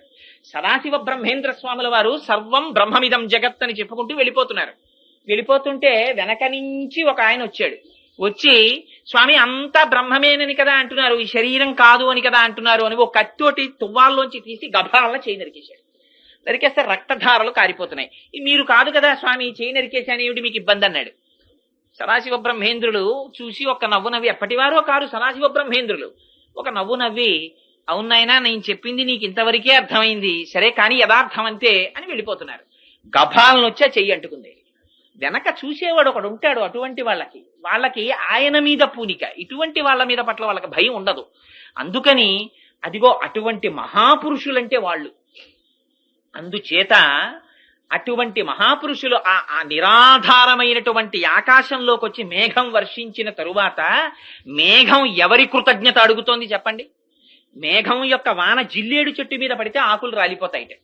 అందరికీ పనికొచ్చిన వాన జిల్లేడు చెట్టుకు పనికి రాకుండా పోయింది. ఒక గురువు యొక్క ప్రసంగం 1000 మందిని ఉద్ధరిస్తే ఒక్కడిని మరింత పాషండుండి చేస్తుంది. వాడి సంస్కార బలం అటువంటిది. అందుకే ఈ సంస్కారములు కూడా జన్మాంతరంలో మన వెంట తెలియకుండానే వస్తుంటాయి. ఇప్పుడే ఇవాళ సాయంకాలం ఆఫీసులో అరగంట ఆఖరణ ఖాళీ ఉంటే మా గోపి గారితో ఆ సంస్కార బలం గురించి కాసేపు చర్చ జరిగింది. ఆ సంస్కారాలు ఎంత రహస్యంగా మనని వెన్నంటి వస్తుంటాయన్న దాని మీద చాలా అనుకోకుండా జరిగిన ప్రసంగాల్లో మంచి విషయాలు ముచ్చటిస్తుంటాం ఒక్కొక్కసారి. అందుకని ఇక సంస్కారాల్ని వెంట తెచ్చుకుంటుంటాడు. ఆ లోకవాసన, ఈ వాసనలు, లోకవాసన, దేహవాసన, శాస్త్రవాసన, ఇవన్నీ వెంట తెచ్చుకుంటాడు. ఈ తెచ్చుకోవడం అలవాటు అనేటటువంటిది మనకి ఉట్టినే పోలా. లోపల పుణ్యం పాపం చెయ్యడం, లోపల పడేయడం అనేటటువంటి సంచోటి దగ్గర పెట్టుకోవడం అలవాటు మనకి. ఈ అలవాటు తెలియకుండా పైన కూడా ఉంటుంది. అందుకే పరుసో లేకపోతే బ్యాగో ఏదో ఒకటి పట్టుకుని ఎడతాడు బయటికి వెళ్ళినప్పుడు. ఏది లేదనుకోండి, ప్యాంటుకే జేబు. ఇవన్నీ బహుశా లోపల వాసనల బలాలే వీటికి కూడా అలవాటు పడి వస్తుంటాయి మనతోటి. ఇవన్నీ తెలియకుండానే అందులో వేసుకుని పట్టుకెడుతుంటాడు ఈ సంచితోటి. అందుకని ఒక్కొక్కసారి గురువులు చెప్పినటువంటి మాటలు పాషండులకి కూడా పనికి రాకుండా పోతాయి. వాడు మరింత పాషండుడైపోతాడు. అందుచేత అలా వర్షించినటువంటి మేఘం, ఏమర్రా మీరు ఇన్నాళ్ళ నుంచి దాహంతో అలమటించిపోతున్నారు, ఒక్క చుక్క నీరు లేదు, పంటలు పండట్లేదు, అటువంటప్పుడు నేను సముద్రంలో నీళ్లు తాగి ఇంత కష్టపడి పైకొచ్చి వర్షించాను. ఆ వర్షించడం కూడా ఎలాగట, నల్లని మేఘము నీలి ఆకాశంలో చల్లతనంతో వచ్చి వర్షించిందిట. ఆ నల్లతనం చల్లతనం ఈ రెండు వాళ్ళకి ఆ మేఘం వెనకాతల గోపికలకి పరమాత్మ లక్షణాలు కనపడుతున్నాయి. గురువులో భగవంతుణ్ణి దర్శనం చేస్తారు. అందుకే గురువుకి పాదపూజ వచ్చింది, ఆ గురువుని స్తుతించడం వచ్చింది, గురువుని ఉపాసన చేయడం అన్నది వచ్చింది. అందుచేత ఆ గురువులో, ఆ మేఘంలో వాళ్ళకి పరమాత్మని దర్శిస్తున్నారు. అంతటా భగవంతుణ్ణి చూడడం. చూడండి, ఆ మేఘం నల్లగా ఉంటుంది, చల్లగా ఉంటుంది. నీలం అనంతత్వానికి గుర్తు. అందుకని శ్రీ మహావిష్ణువుని నీలమేఘ సంకాశమైనటువంటి దేహమున్నవాడంటారు. అంటే అనంతమైనటువంటి వాడు అని పేరు ఆయనకి. ఆ నల్లతనం ఆ చల్లతనం, ఈ రెండు పిలిస్తే పలకడానికి సిద్ధంగా ఉండేటటువంటి ఆయన కారుణ్యములకు గుర్తు. ఆ మేఘం వచ్చింది, వర్షించింది, అందరూ ప్రయోజనాన్ని పొందారు, సుఖంగా ఉన్నారు, దాహం తీర్చుకున్నారు. అయ్యో మేఘమా, ఇంత కష్టపడి వచ్చావా, మా అందరికీ వాన ఇచ్చావా, చాలా థ్యాంక్స్ అని ఎవరైనా చెప్తున్నామా? వానకి, మేఘానికి ఎవ్వరం కృతజ్ఞత చెప్పక్కర్లేదు. కానీ అంతా వర్షించేసిన తరువాత అమ్మయ్యా నేను వీళ్ళని ఆదుకున్నానని మనసు చల్లబడిపోయి దూది పింజంత తేలికైపోయి, ఒకరు అడిగారని చూడకుండా, అడగలేదని చూడకుండా తేలిపోయి తొందరగా వెళ్ళిపోతుంది ఆ తెల్లటి మేఘం కురిసేసిన తరువాత. ఎంతటి కృతజ్ఞతాభావమో చూడండి. వీళ్ళు అడిగారా, వీళ్ళు అడగలేదా, వీళ్ళకి చెప్పడమా, వీళ్ళకి చెప్పకపోవడమా, వీళ్ళకి కొన్ని చెప్పడమా, వీళ్ళకి కొన్ని చెప్పకపోవడమేమా, వీళ్ళ సంభావనకి ఇస్తారు. ఇవి గురువులు చూడరు. గురువు అంటే వ్యాప్తిం పొందక వగవక ప్రాప్తంబకు లేశమైన 10,000 తృప్తిం చందని మనుజుడు సప్తద్వీపములనైన చక్కంబడునే. ఇంత తృణం కనబడితే చాలు, అబ్బో పరమేశ్వర కటాక్షం అని పొంగిపోయేటటువంటి ప్రహృష్ట, లోపల ఎప్పుడు పొంగే ఆనందమే. వాళ్ళకి ఆర్తి ఉండదు, ఆర్తి ఉంటే వాడు తేనిటీగా. అందుకని అదిగో అటువంటి స్వభావం ఉన్న గురువు ఆ జ్ఞానాన్ని వర్షించేసి అమ్మయ్యా 4 మంచి మాటలు చెప్పేశానని సంతోషంగా లేచి వెళ్ళిపోతాడు. ఆ వెళ్ళిపోతున్నటువంటి గురువు వర్షించేసి వెళ్ళిపోతున్న తెల్లని మేఘం లాంటి వాడు. ఆ మేఘం ఏం కృతజ్ఞత అడిగింది, ఈయన ఏ కృతజ్ఞత అడిగాడు, ఇద్దరూ కృతజ్ఞత అడగారు. అంతటి మహానుభావుడు అయ్యా నువ్వు, నీకు మేమేమిచ్చి సత్కరిస్తాం. అందుకే రుక్మిణీదేవి అంటుంది, జలదాతాక్షను తోడి తెచ్చితివి నా సందేశముని చెప్పి నను నిలువం పెట్టితివి, నీ కృపన్ బ్రతికితిన్, నీకన్న పుణ్యాత్మకులు కలరే, దీనికి నీకున్ ప్రత్యుపకృతిం చేయంగా నేనేరా, అంజలి ఘటించదభూసురాన్వయమణి సద్బంధు చింతామణి.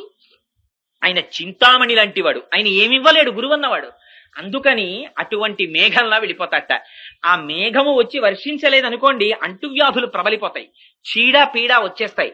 అలాగే మహాత్ములైనటువంటి వారు తమ శరీర కష్టాన్ని చూసుకోకుండా బోధ చెయ్యలేదనుకోండి. రామకృష్ణ పరమహంసకి కంఠంలో క్యాన్సర్ పుట్టిన తర్వాత కూడా మహానుభావుడు శిష్యుల్ని ఉద్ధరించడానికి ప్రవచనం చేశారు. రమణ మహర్షికి మోచేతి మీద సర్కోమా పుట్టి రక్తం కారిపోతున్నప్పుడు కూడా శిష్యులకి ఉపదేశం చేస్తూనే ఉన్నారు.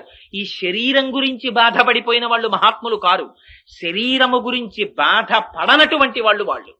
మనకి వాళ్ళకి అంత తేడా ఉంది. కనీసం ఆ భావనకైనా శిరస్సు ఉంచి నమస్కరించద్దు.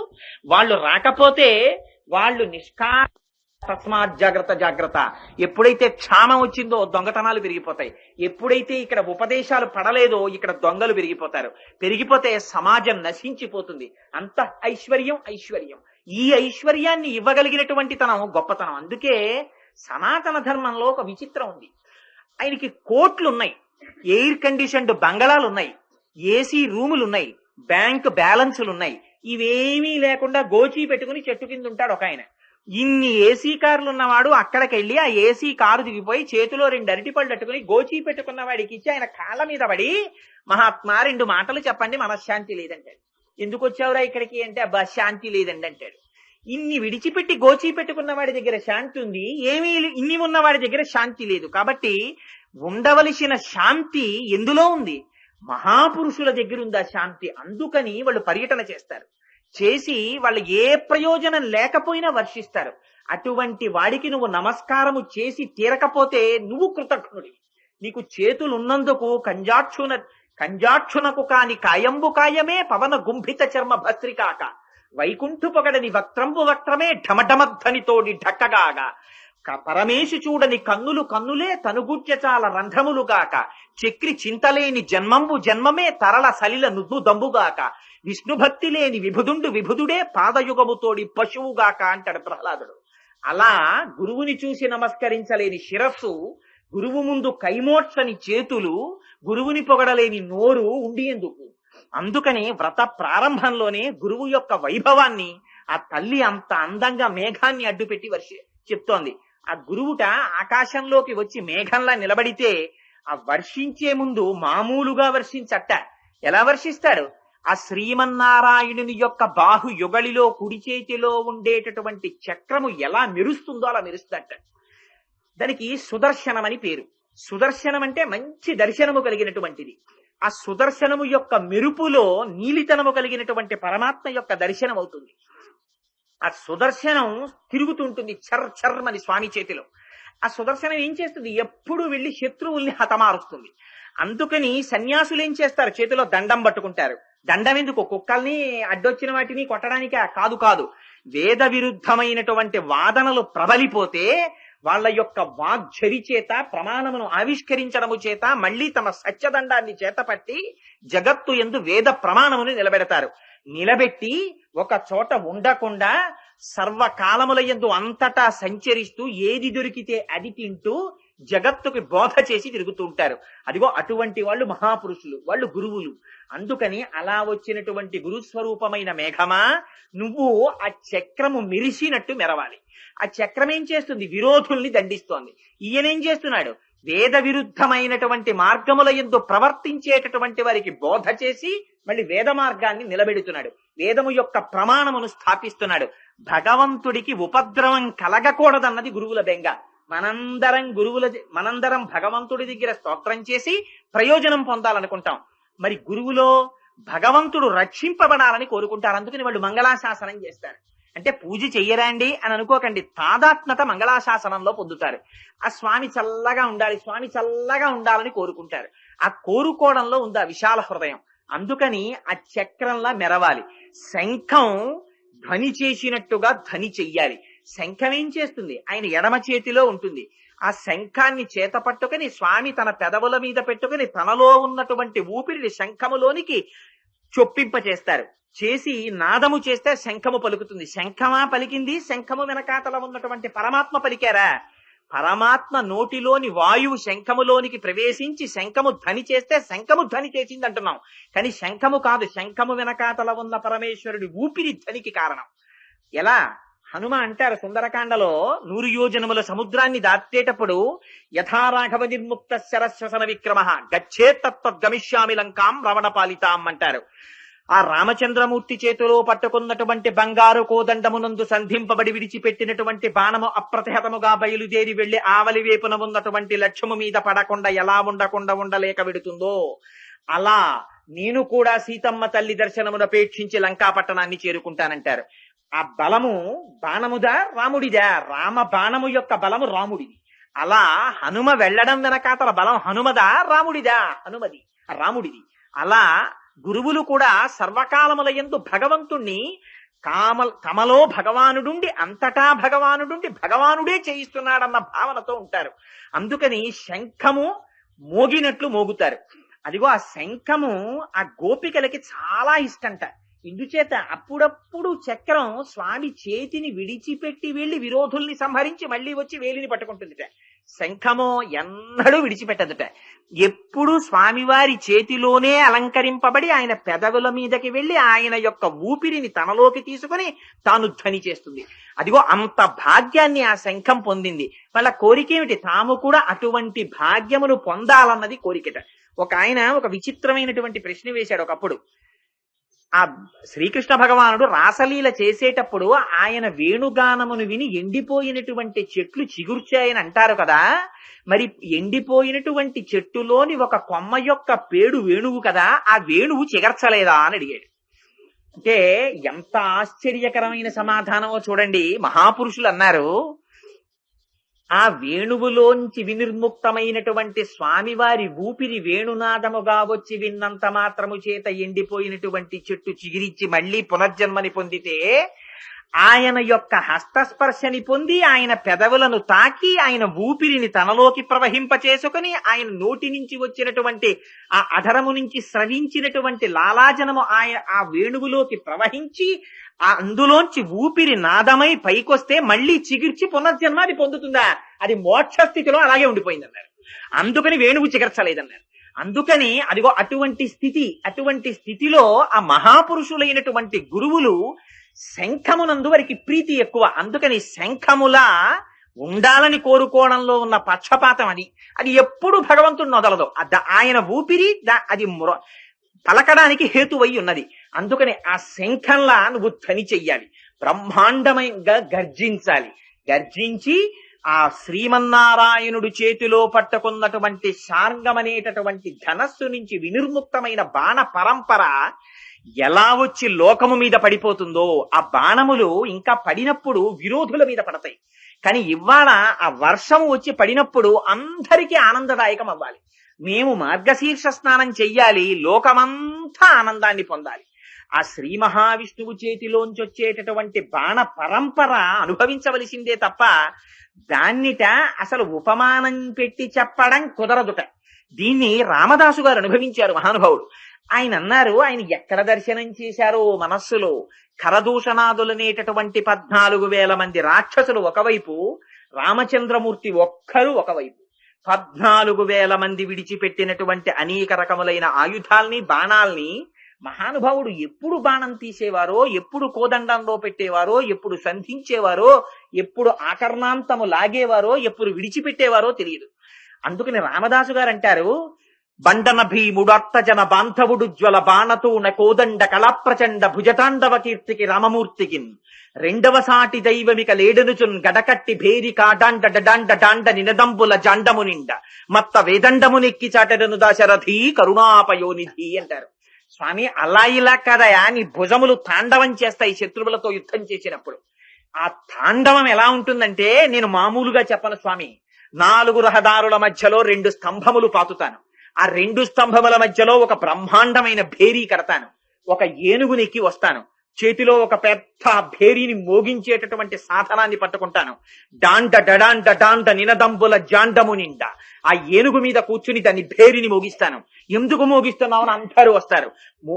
అది విని అప్పుడు చెప్తాను, రెండవ సాటి దైవమిక లేడునుచున్, రామచంద్రమూర్తి లాంటి దైవము లేడు లేడు లేడు అని గడకట్టి ఆ భేరి మ్రోగించి ప్రకటిస్తాను స్వామి. నీ భుజకీర్తి అటువంటిది, ఆ భుజములలోంచి వచ్చేటటువంటి బాణ పరంపర అటువంటిదని వర్ణిస్తారు. అలా ఆయన శ్రీ మహావిష్ణువై ఆ శార్ంగమనేటటువంటి ధనస్సు పట్టుకొని ఆ బాణములను వర్షించినప్పుడు ఆ బాణములు ఎలా వచ్చి పడిపోతాయో, నీలోంచి వర్షధారలు అలా పడిపోవాలి. ఆ పడిపోతే సమస్త జగత్ ఆనందించాలి. మేము అప్పుడు మార్గశీర్ష స్నానాన్ని ఆ వానలో మేం చెయ్యాలి. అంటే ఏమిటి? ఎప్పుడు భగవంతునితోటి విడవడని నిత్య సంశ్లేష ఐశ్వర్యము కలుగుతుంది. అటువంటి గురువుల యొక్క నోటి వెంట వచ్చిన వాగ్ఝరిలో తడిసిపోయినప్పుడు మనుష్య జీవితంలో మార్పు వస్తుంది. అది భగవంతుడి వైపుకి నడవడానికి ఆభిముఖ్యమునకు మొట్టమొదటి మార్గం అవుతుంది. అందుచేత అటువంటి గురువుల యొక్క పాదములు పట్టి నమస్కరిస్తున్నామని ఆ గురువుల యొక్క వైభవాన్ని స్తోత్రం చేస్తూ, పైకి మేఘమును శాసిస్తున్నట్లు మాట్లాడుతూ, మేఘమును అడ్డుపెట్టి ఆచార్య స్తుతి చేసి, తల్లి గోదాదేవి మహాత్ముల పట్ల మనము ఎలా ప్రవర్తించాలో, వారు గురువులన్న వారు ఎంతటి ఉత్కృష్టమైనటువంటి స్థితిని పొందినవారో మనకి బోధ చేస్తూ ఆ పాశురాన్ని విజ్ఞాపన చేసింది.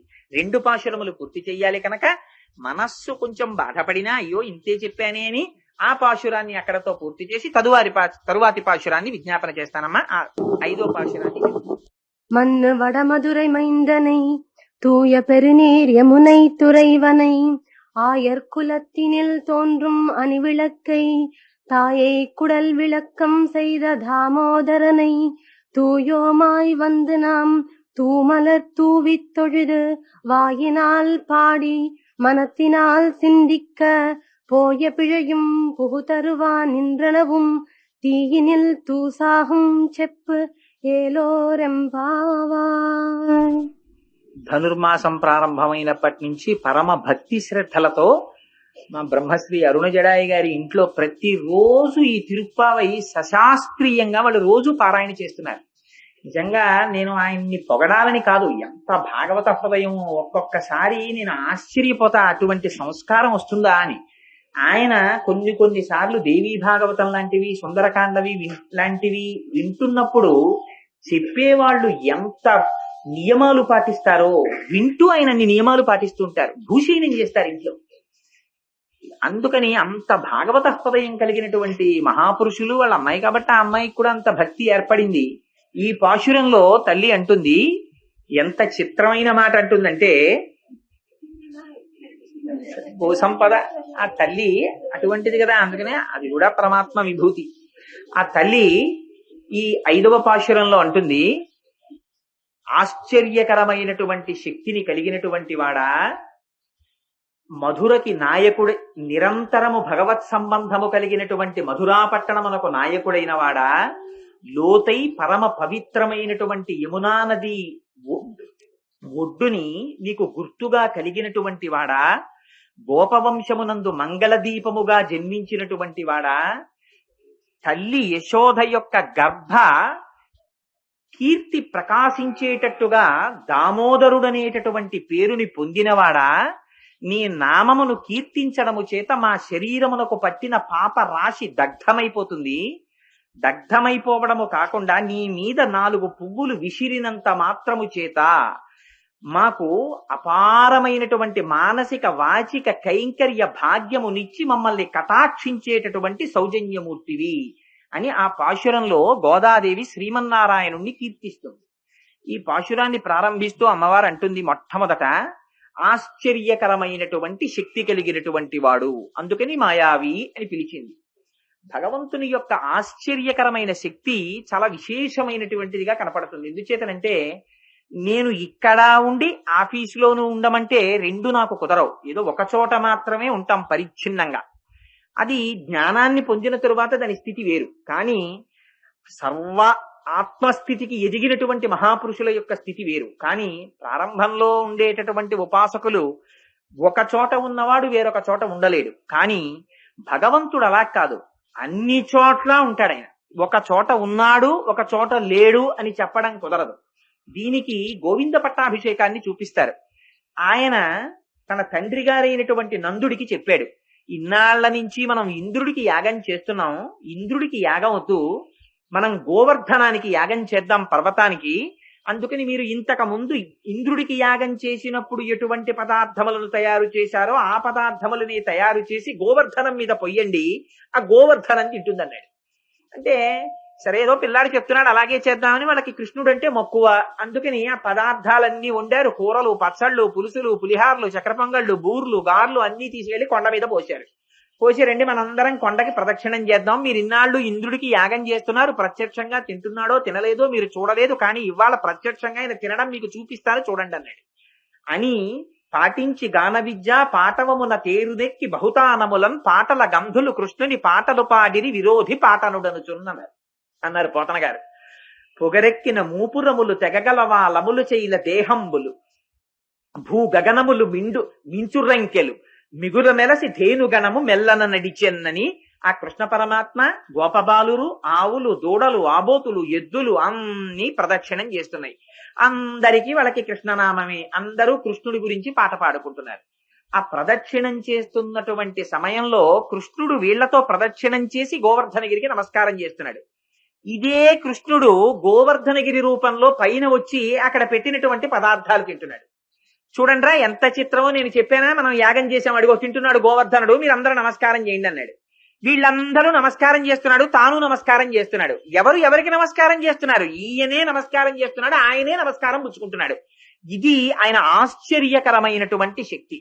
ఆయన అమ్మ కడుపులోంచి వచ్చారు, కానీ మనందరిలా పుట్టలేదు. ఆయన పుట్టేటప్పుడు జలధర దేహు నాజాను చతుర్బాహు సరసీరుహక్షు విశాలవక్షు జారు గదా శంఖచక్ర పద్మ విలాసు కంఠ కౌస్తుభమణి కాంతిభాను కమనీయ కటిసూత్ర కంకణ కేయూర శ్రీవత్సలాంచనాంచిత విహారు మరుకుండల ప్రభాయుత కుంతలలాటు వైఢూర్య మణిగణ వరకిరీటు బాలు పూర్ణేందు రుచిజాలు భక్త లోకపాలు సుగుణాలవాలు కృపావిశాలు చూచి తిలకించి పులకించి చోద్యమంది ఉబ్బి చెలరేగి వసుదేవుడుత్సహించే అన్నారు.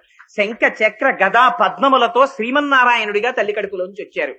అలా రావడం ఆశ్చర్యకరమైనటువంటి శక్తి. భిద్యతే హృదయ గ్రంథి చింద్యంతే సర్వసంశయా క్షీయంతే చాస్యకర్మాణి తస్మిన్ దృష్టే పరావరే అని పుట్టడంతోనే తండ్రి యొక్క సంకెళ్ళు తెగిపోయి, అమ్మ ఏ కొడుకుని చూసి స్తోత్రం చెయ్యదు. అలాంటిది పుట్టగానే కొడుకుకి చూసి నమస్కారం చేసి తల్లి ఎక్కడైనా స్తోత్రం చేస్తుందా? సర్వము నీలోనిదిగా సర్వాత్ముడవాత్మవస్తు సంపన్నుడవై సర్వమయుడవగు నీకును సర్వేశ్వర లేవులోను సందుల వెలయన్నని యశోద శ్రీకృష్ణుణ్ణి ప్రార్థన చేసింది. గర్భస్థమైనటువంటి శిశువుగా పిండముగా యశోదాదేవి కడుపులో ఆయన ఉన్నారు. ఎక్కడ? ఎక్కడో మధురానగరంలో కంసుని చెరసాలలో చిన్న గదిలో లోపల ఉన్నటువంటి యశోదాదేవి గర్భములో పిండ రూపములో ఉన్న కృష్ణ పరమాత్మని ఆవిడ కడుపులోకి వెళ్లి దేవతలు స్తోత్రం చేశారు. స్వామి నువ్వు ఇక్కడ అక్కడ అని లేక అంతటా ఉన్నవాడివయ్యా అని స్తోత్రం చేశారు. ఎంత చిత్రం ఇది! ఇలా ఎక్కడైనా జరుగుతుందా? ఇది భగవంతుని యొక్క ఆశ్చర్యకరమైన శక్తి. దీన్ని నిర్వచించడం కుదరదు. విశ్వాసం ఉన్నవాడు అనుభవించడంలో ఉంటుంది. వెనక ఉండేది విశ్వాసం అంతే. మీ పూనిక. మీకు చెట్టు మీద ఉంటే కొమ్మ, విరిచి తెచ్చి మీ గూట్లో పెట్టుకుంటే బొమ్మ, మీ పూజా మందిరంలో పెట్టుకుంటే అమ్మ. ఎక్కడుంది తేడా? వెనకాతల మీకున్న విశ్వాసంలో ఉందంతే. అందుకని ఆ విశ్వాసమే ప్రాతిపదిక. ఆ విశ్వాసము ఉన్నదా, ఆ ఆశ్చర్యకరమైన భగవంతుని యొక్క శక్తిని ఆనందముగా లీలగా తాను అనుభవిస్తాడు. అందుకని ఆశ్చర్యకరమైనటువంటి శక్తి కలిగినటువంటి ఆ కృష్ణుడు మనని కాపాడడా? ఆయన ఏమి చెయ్యలేడు కనుక ఇంత దుస్సాధ్యమైన విషయములను చేశాడే. ఆయన చిన్న పిల్లవాడు, గట్టిగా 8 ఏళ్లు లేవు. అటువంటి పిల్లవాడి దగ్గరికి విశేషమైనటువంటి వర్షధారలు పడిపోతున్నాయి, పిడుగులు పడిపోతున్నాయి, ఉరుములు పడిపోతున్నాయి. పరిగెత్తుకొచ్చారు. ఈ ఉరుములు, ఈ మిరుపులు, ఈ యచనముల ఘోషణములు, ఈ జలధారలు నీయాన మున్నెరుంగము కుయ్యాళింపగదయ్య గుణరత్న నిధి. స్వామి ఇంతకు ముందు ఎప్పుడూ చూడలేదు, ఏమిటి వర్షం, ఏమిటి ఉరుములు, ఏమిటి పిడుగులని అందరూ వచ్చి స్తోత్రం చేశారు. స్తోత్రం చేస్తే ఆయన గభాలను అక్కడ ఉన్న గోవర్ధనగిరి చిటికిని వేలుతో పైకెత్తి పట్టుకున్నట్ట. 7 రాత్రులు 7 పగళ్ళు పట్టుకుంటే ఆ కొండ కింద చేరినటువంటి వాళ్ళు ఆయన్ని చూస్తూ ఉంటే చాలు ఆకలి దప్పిక మరిచిపోయారట. ఎంత ఆశ్చర్యకరమైన శక్తి అండి! పరమేశ్వరుని యొక్క శక్తి యొక్క ఆశ్చర్యానికి అంతవరకు ఎందుకు? శంకరాచార్యులు వారు వాత పెట్టి ఒక్క ఉదాహరణ చెప్పారు. యావత్ పవనో నివసతి దేహే తావత్ పృచ్చతి కుశలంగేహే గతవతి వాయో దేహాపార్యే భార్యా బిభ్యతి తస్మిన్ కాయే. ఆలోచించుకో ఇప్పుడు అన్నారు. యావత్ పవనో నివసతి దేహే తావత్ పృచ్చతి కుశలంగేహే. ఊపిరి తీసి ఊపిరి విడిచి ఉన్నంత ఎంతసేపు ఊపిరి విడుస్తావో, ఎంతసేపు ఊపిరి తీస్తావో అంతసేపు అందరూ అయ్యా బాగున్నారా బాగున్నారా బాగున్నారా అని వచ్చి అడుగుతారు. ఏం వీడు తీశాడా ఊపిరి? వీడు ఊపిరి తీస్తే వీడు నిద్రపోయినప్పుడు ఊపిరి తీసిన వాడేవాడు. నిజంగా వీడే ఊపిరి తీస్తే ఎవడు మాత్రం ఊపిరి ఆగిపోవాలని కోరుకుంటాడు? ఒకవేళ వీడు ఆగిపోవాలని కోరుకున్నాడే అనుకోండి, అయ్యో ఊపిరి, అయ్యో గుండె, ఊపిరితిత్తులారా గత 60 సంవత్సరాల నుంచి పనిచేస్తూనే ఉన్నారు, ఒక్కరోజు సెలవు తీసుకోలేదు, ఈ సెకండ్ సాటర్డే సండే మీకు కూడా సెలవిస్తున్నాను అని వీడు ప్రకటించాడు అనుకోండి, అవి ఆగుతాయా? అవి ఆగేవి కావు. అందుకని అనాహతము. ఆయన లోపల ఉన్నంతసేపు ఆ గంట మోగుతూనే ఉంటుంది, ఠాంగ్ ఠాంగ్ ఠాంగ్ ఠాంగ్ అని. ఆయన ఎప్పుడు లోపల నుంచి వెళ్ళిపోతాడో అప్పుడు ఆ గంట కూడా ఆగిపోతుంది. వాళ్ళిద్దరికీ మధ్య సంబంధం అదే లబ్ డబ్ అని ఇక్కడ మోగుతూనే ఉంటుంది ఆ గంట. అందుకని ఆ పరమాత్మ అక్కడ సన్నిధానం చేసి కూర్చుని ఉన్నారు. ఆయన తీయిస్తున్నారు ఊపిరి, లోపల లెక్క పెట్టుకుంటున్నారు ఎన్ని ఊపిర్లు తీయాలో. ఆ ఊపిరి వెడుతోంది, పైకి వస్తోంది. ఇది తీసినంతసేపు అందరూ వచ్చి అయ్యా బాగున్నారా బాగున్నారా బాగున్నారా అంది. ఇంత సంసారమునకు కారణమైన భార్య, భార్య అంటే భార్య అనుకోకండి, భార్యకి భర్త, భర్తకు భార్య, ఇద్దరూ కలిసి అబ్బో మీరు లేకపోతే నేను ఎక్కడున్నాను, నేను లేకపోతే నువ్వు ఎక్కడున్నావు, మన ఇద్దరం లేకపోతే ప్రపంచం ఎక్కడుందని ఎన్నో ఆలోచనలు చేశారు. ఆఖరికి ఒక రోజున ఊపిరి ఆగిపోయింది. ఆగిపోతే తీసుకొచ్చి బయట పడుకోబెట్టారు. బయట పడుకోబెట్టిన తర్వాత ఆయన అదృష్టమో దురదృష్టమో బ్రహ్మాండమైన వాన ప్రారంభమైంది. బయట అడుగు పెట్టడానికి లేదు. అందుకని అన్నారు, అమ్మా ఇవాళ తీసుకెళ్ళడం కుదరదమ్మా, చాలా వర్షంగా ఉంది, రేపు ఉదయమే వచ్చి పట్టుకెళ్ళిపోతాను తల్లి. రోజు మీ పెళ్ళై ఇప్పటికి 58 ఏళ్ళు అయిందని అప్పుడప్పుడు చెప్తుంటావు కదా, 58 ఏళ్ల నుంచి నేను పుట్టింటికి ఒక్క రోజు కూడా వెళ్ళలేదు, కాపరానికి వచ్చిన దగ్గర నుంచి ఆయన నేను కలిసే ఉన్నామని ఒక సెలబ్రేషన్ చేస్తే నేను వచ్చినట్లు గుర్తు. అందుకని ఇవాళ కూడా ఇద్దరూ కలిసి గదిలో పడుకోండమ్మా అంటే ఆవిడ ఎందుక బిభ్యతి, హడిలిపోయింది. ఏమిరా నీ అసాధ్యం కూడా ఈ మాటలు? అది మా ఆయన భార్యా బిభ్యతి తస్మిన్ కాయే. మా ఆయన ఏమిట్రా ఎప్పుడో పోయాడు, ఆ శరీరం అది. ఏమిటి పోయాడమ్మా, ఎప్పుడు చూసావు? ఇది కాకుండా మీ ఆయన ఎప్పుడైనా చూసావా ఈ శరీరం కాకుండా? అంటే ఏమో నాకు ఈ కృతకవాదనలన్నీ అనవసరంగానే ఆయన లేడు పోయాడు. కాలు తగిలితే కళ్ళకద్దుకున్న కొడుకు వీధిలో కనపడి మా నాన్నగారు పోయారండి అంటాడు. ఎవరు పోయారా? అది ఇక్కడే ఉన్నాడు కదా మీ నాయన అంటే. మా నాన్నగారు ఉండడం ఏంటంటే మా నాన్నగారి శరీరం అది, మా నాన్నగారు పోయారంటాడు. మరి ఇంతమంది ఇది చెప్తున్న నాన్నగారిని ఎవరు చూశారు అసలు? లోపల ఎవ్వరూ చూడలేదు. ఈ ఊపిరొచ్చి ఊపిరి వెళ్ళినంతసేపు దీనికి గౌరవం. ఆ ఊపిరి తీయించేవాడు వేరోడు ఉన్నాడు, వాడి పట్ల ఎవ్వడికి అక్కర్లేదు. వాడు లోపల కూర్చుని అహం వైశ్వానరో భూత్వా ప్రాణినాం దేహమాశ్రిత ప్రాణాపాన పచాన్యన్నం చతుర్విధం అని ఆ లోపలికి తీసుకునేటటువంటి 4 రకాలైనటువంటి పదార్థాలని వైశ్వానరుడనేటటువంటి పేరు కలిగిన అగ్నిహోత్రుడే ఆయన పచనం చేస్తున్నాడు, ఆయన ఊపిరి తీస్తున్నాడు. అందుకని విలువ. అది ఆగిపోయింది అనుకోండి, ఒకనాడు భార్య బిభ్యతి, కట్టుకున్న పెళ్ళం హడిలిపోయింది. మరి ఇంక నీకు దేనికోసం రా ఇంత మమకారం? ఒక్కసారి శ్లోకం గుర్తెట్టుకుని కొంచెం ఇంట్రెస్ట్ ఇంకొక వైపు కూడా డైవర్ట్ చేయవలసింది ఉందని నీవు నమ్మితే తిరుగుని ఇష్టం. వయసిగతే కామ వికార, ఈ వయసు అయిపోయింది, ఆ కామం పోతుంది. సృష్టి నీరే కక్కాసారహ, మా ఊళ్ళో పెద్ద చెరువు ఉందండి అని తీసుకెడితే అందులో చొక్క నీళ్లు లేవనుకోండి, నీ మోహన్ చెరువు ఏమిటంటారు. అందులో నీళ్లుంటే చెరువు, నీళ్లు లేకపోతే చెరువు ఏమిటది? చెరువు కాదు. ఇంకా క్షీణేవిత్తే కప్పరివారో, డబ్బులు లేవనుకోండి పరివారం ఎవరు వస్తారు వెనకాతల? ఎవ్వరూ పరివారం ఉండరు. క్షీణేవిత్తే కప్పరివారో జ్ఞాతే తత్తే సంసార, జ్ఞానం వచ్చిందనుకోండి సంసారం ఎక్కడుంది? అప్పటి వరకు జంఝాటం పట్టుకునే ఉంటుంది. ఆ జ్ఞానం ఒక్కసారి వచ్చేసిందా వదిలిపెట్టేస్తుంది. ఆ వెర్రి వదిలేసి దాని స్థానంలో కొంచెం వైరాగ్యం పటమరించి, లేదు లేరా ఈ లోపల వాడిని చూడడం ఎలాగో కుదరట్లేదు, ఒక్కసారి వాడే ఇక్కడ సాకారంగా ఉన్నట్ట వెళ్ళో నమస్కారం చేద్దాంరా అని వెళ్ళి నమస్కారం చేయడానికి దేవాలయానికి వెళ్ళడం నేర్చుకుంటావురా అని మహానుభావులు ఆ భగవంతుని యొక్క ఆశ్చర్యకరమైన శక్తి అది. అక్కడ వరకు ఎందుకు, మధుర వరకు ఎందుకు, రేపల్లి ఎందుకు, నందవ్రజం ఎందుకు? ఇక్కడ లేడు, ఇక్కడ ఉండి చేయించట్లా? అంత ఆశ్చర్యకరమైనటువంటి శక్తి కలిగిన పరమాత్మ అంతవరకు ఎందుకండి? మనం నా కొడుకు, నా కూతురు, నా అల్లుడు అని ఇన్ని కబుర్లు చెప్తాం. బాల్య క్రీడల్లో దశమస్కంధంలో వాత పెట్టి అడిగారు, ఏమిటి కృష్ణుడి యొక్క బాల్యలీలని చెప్తున్నట్టుగా చెప్పి అడిగారు. ఎంత విచిత్రం అంటే, వాలగ వచ్చిన ఈసటి చూలాలం తలుగమనిన చూలగుటకేది మూలము చెప్పమని ఈ బాలుడు చెప్పెదరే సతులు పర్వేందుముఖి అని అడిగారు పోతన గారు. ఎవరో ఒక ఆవిడ గోపకాంతంలో ఒక ఆవిడ నిండు గర్భిణి. ఆ కృష్ణుడు చిన్న పిల్లవాడు ఆడుకుంటూ పరిగెత్తుకుంటూ వెళ్ళి ఆవిడ మీద పడ్డాడు. పడితే ఆవిడంది, ఒరే మీద పడకరా, నేను కడుపుతో ఉన్నానంది. అంటే కడుపుతో ఉన్నావా, నీకు కడుపు ఎలా వచ్చింది అన్నాడే. అంటే చూలగుటకి ఏది మూలము చెప్పమనే ఈ బాలుడు అంటే చెప్పేదరే సతులు పర్వేందుముఖి, ఎవరైనా ఆడవాళ్ళు అలాంటివి చెప్తారా? ఎంత హేయమైన ప్రశ్న వేశాడమ్మా అంటారు.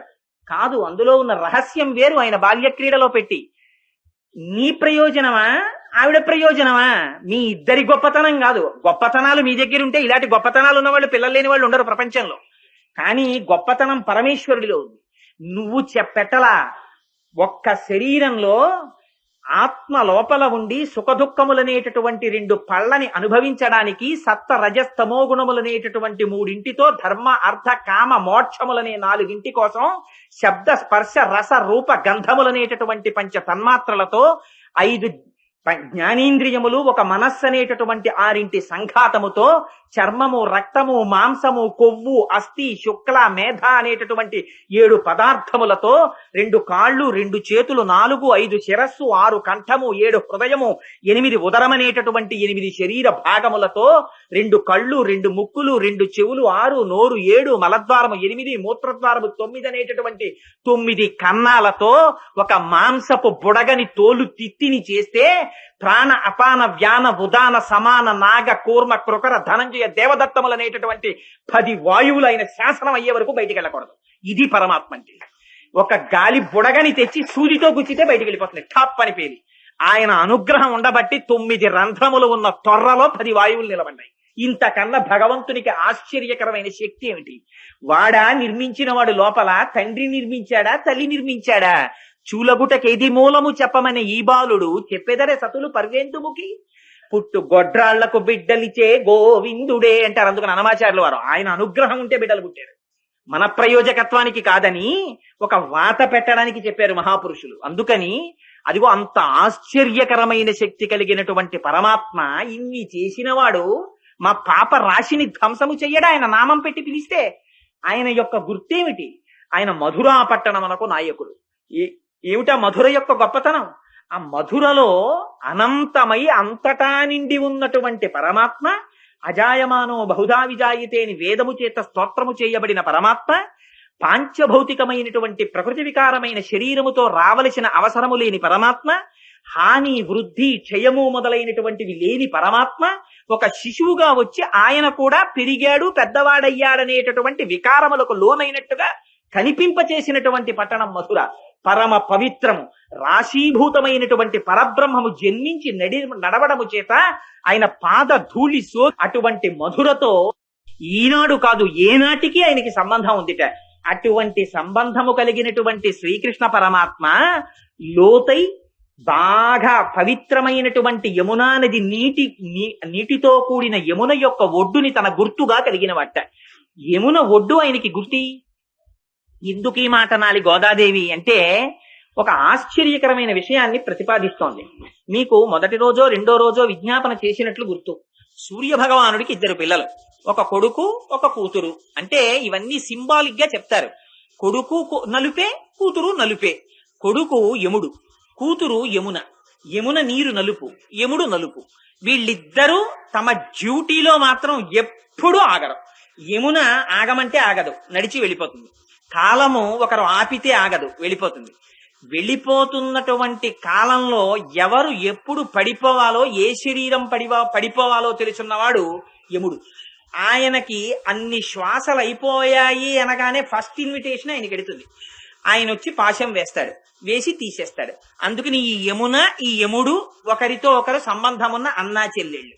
వీళ్ళిద్దరికీ తండ్రి సూర్యుడు. ప్రత్యాయాంతికతాః పునర్న దివసాః కాలో జగద్దక్షక. ఆయన సూర్యోదయ సూర్యాస్తమయాలన్న పేరుతో ఆయుర్దాయాన్ని ఆయన తినేస్తూ ఉంటాడు. అందుకని లక్ష్మీస్తోయ తరంగ భంగ చపలా విద్యుచ్చలం జీవితం. ఆ మధ్యలో ఒక్కసారి తడుక్కని మెరిసేటటువంటి మెరుపు లాంటి ఐశ్వర్యాన్ని చూసుకుని వీడు భగవంతుణ్ణి మర్చిపోతుంటాడు. అందుకని అదిగో అటువంటి యమున ఉన్నదే సంసారము వంటి యమున, కాలము వంటి యమున. ఎందుకని కాలమునకు సంసారమునకు పెద్ద తేడా ఏం లేదు. కాలగతిలోనే సంసారం ఏర్పడుతుంది, కాలగతిలోనే సంసారములో మగ్నులం అవుతాం, కాలాంతర్గతముగానే మృత్యు వస్తుంది. వీడు సంసారములో ఉంటాడు. In terms of his desires time వెళ్ళిపోతూ ఉంటుంది. నాకు చదువుకుంటే చాలండి, ఉద్యోగం వస్తే చాలండి, ప్రమోషన్ వస్తే చాలండి, కొడుకు పుడితే చాలండి, బిట్స్ పిలానీలో సీట్ వస్తే చాలండి, వాడు అమెరికా వెళ్ళిపోతే చాలండి. ఈ కోరికలు తీరిపోతుంటాయి. ఇక్కడ ఉపాధి కూడా టైం అయిపోతూ ఉంటుంది.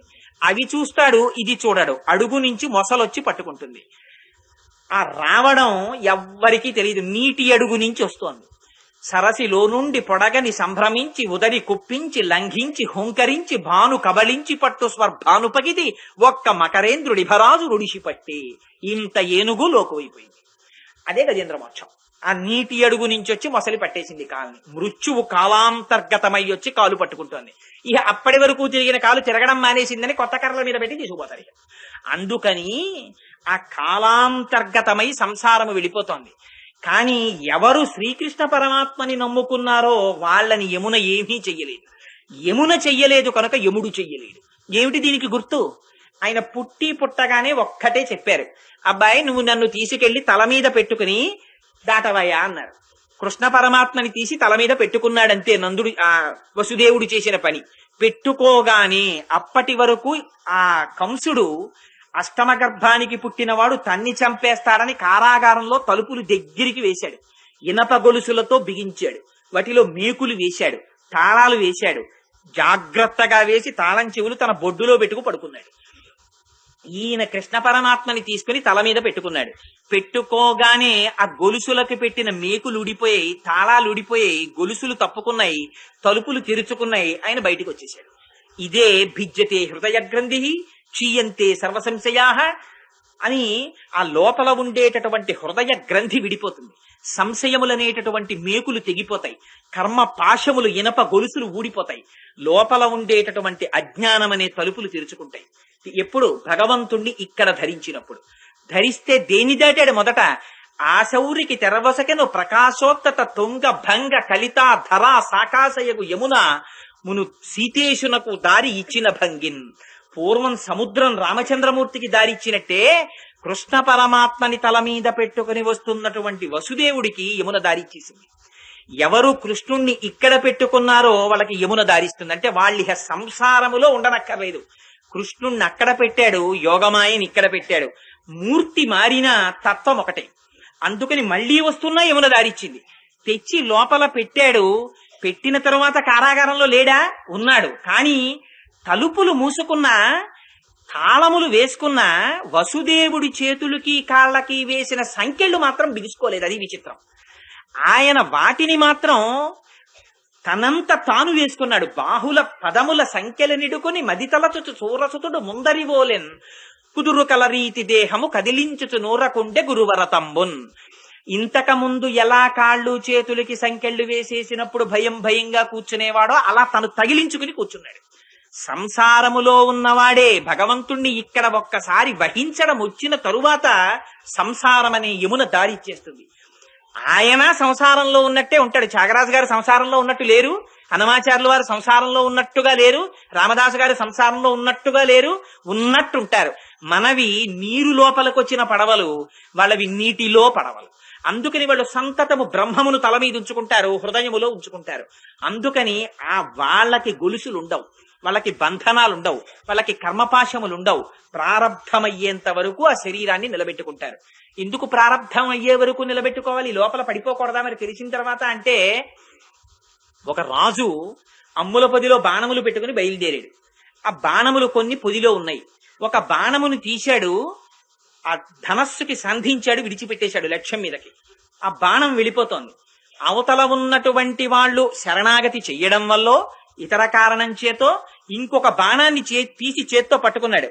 కానీ ఇది ప్రయోగించలేదు, ఆపేశాడు. కానీ విడిచిపెట్టేసిన బాణాన్ని మాత్రం ఆపలేడు. అది వెళ్లి తగిలి తీరుతుంది లక్ష్యానికి. అలా మనం చేసుకున్న కర్మ ఫలితం కూడా 3 రకాలుగా ఉంటుంది. సంచితం అంటే మనం కూడబెట్టుకున్నది పర్వతాల కింద పడిపోయి ఉంటుంది, పుణ్యపాపాలు. వాటిని అనుభవించడానికి ప్రారబ్ధమని అంతా వీడు అనుభవించలేడని స్వామి ఏం చేస్తారంటే కొంత పుణ్యం కొంత పాపం తీసి రెండింటిని అనుభవించడానికి ఒక శరీరం ఓటిస్తారు. ఇచ్చి దీంట్లో పెట్టి పంపిస్తారు బయటికి. వాడు బయటికి వస్తాడు. బయటికి వచ్చి ఆ ప్రారబ్ధం అనుభవిస్తాడు. ఈ ప్రారబ్ధం విడిచిపెట్టేసిన బాణం లాంటిది. భగవంతుని యొక్క స్థితి తెలిసినా, జ్ఞానమును పొందినా దీనితో కష్ట సుఖాలని వాళ్ళు అనుభవిస్తారు. కానీ వాళ్ళు ద్వంద్వాతీతులు. మనకి వాళ్ళది కష్టంలా ఉంటుంది, కానీ వాళ్ళకి అది కష్టంలా ఉండదు. అది తేడా. రమణ మహర్షికి మోచేతి మీద సర్కోమాకి పుండు పుట్టి రక్తం కారడం మిగిలిన వాళ్ళు బాధపడ్డారు. రమణులకి దాని ఎందు బాధ లేదు. శరీరమే పుండుకి పుండు పుట్టిందని ఆయన అనేవారు. నోటితో అనడం కాదు, చూపించారు. ఇది జ్ఞాని యొక్క లక్షణం, ఇది మహాభక్తుల యొక్క లక్షణం. ఇది ఇమిటేట్ చేస్తే వచ్చేది కాదు. అందుకని ప్రారబ్ధాన్ని అనుభవిస్తారు. చేత్తో పట్టుకున్న బాణం సంచితం, వచ్చే జన్మల్లో రావాలి. కానీ ఎప్పుడైతే భగవంతుణ్ణి తలుచుకున్నాడో ఆ పాపములు పర్వతములంతంతున్నాయి, పుణ్యాలు పాపాలును. కానీ అవి దూది కొండలు. భగవంతుడి యొక్క అనుగ్రహం అనేటటువంటి నిప్పు కణిక పడిందా కాలిపోతాయి. అందుకని సంచితం లేదు, ఆగామి లేదు. ఇంకా ఉండేదేమిటి? ప్రారబ్ధం ఒక్కటే ఉంటుంది. అందుకని ఆ యమున దారిచ్చేస్తుంది. అందుకని యమునా నది ఒడ్డు ఆయనకి గుర్తుగా కలిగిన వాడు. అందుకని రాసలీల యమునా నది ఒడ్డున చేస్తారు.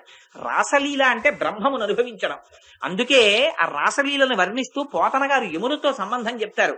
యమునా కంకణచారియై వనజ పుష్పామోద సంచారియై రమణీఘర్మ నివారియై మదవతీరాస శ్రమోత్తారియై వనజాక్షుండల రంగ గాలి విసరన్ కళ్యాణ భావంబునన్నని. ఈ యమున అంత పరమ పవిత్రమైనటువంటిది. ఈ సంసారమే ఋతుమంతం. ఇందులో భార్యని ధర్మపత్నిగా స్వీకరించి భగవత్ కైంకర్యం చేసి భగవంతుణ్ణి పొందుతాడు. అదే సంసారం మగ్నుడైపోతే అజ్ఞానంగా బంధకంగా పరిగణిస్తుంది. అందుచేత ఆ యమునా నది ఒడ్డును గుర్తుగా కలిగినటువంటి వాడు, ఆశ్చర్యకరమైనటువంటి చేష్టితములు కలిగినటువంటి వాడు, అన్నిటిని మించి గోపబాలుల యొక్క వంశములో మణిదీపముగా జన్మించినవాడు. ఆ దీపాన్ని వేరొకరు వెలిగించక్కర్లేదుట. అందుకే దీపం పూజలో పెడితే మనం ఒక విషయం చెప్తాం. నత్ర సూర్యోభాతి నచంద్రతారకం నేమా విద్యుతో భాతి కుతోజమగ్ని త్వమేవ భాతి మనుభాతి సర్వం తస్య భాషా సర్వం ఇదం విభాతి అంటాం. ఏ పరమాత్మ యొక్క సన్నిధానములో సూర్యచంద్రులు ప్రకాశించరో అటువంటి మహానుభావుడైన పరమాత్మ. అందుకే అది అనుభవించడం కూడా ఒక అదృష్ట హేతు. అది తెలిస్తే పూజలా చెయ్యాలనిపిస్తుంది. అందుకే అన్నమాచార్యులు వారు అంటారు, షోడశ కళానిధికి షోడశోపచారములు జాడతోడ నిచ్చలును సమర్పయామి అంటారు. నిజంగా కీర్తన వినండి, ఆయన ఎంత జ్ఞానిరా అనిపిస్తుంది. సూర్యచంద్రులిద్దరూ నేత్రాలుగా ఉన్నవాడికి దీపం పెట్టనా? అనంతముగా నిండి నిబిడీకృతమైపోయి ఉన్న వాడికి పీట వెయ్యనా? ఎవడి పాదములు కడిగితే గంగ పుట్టిందో వాడికి నేను అర్ఘ్యపాద్యాదులు ఇవ్వనా?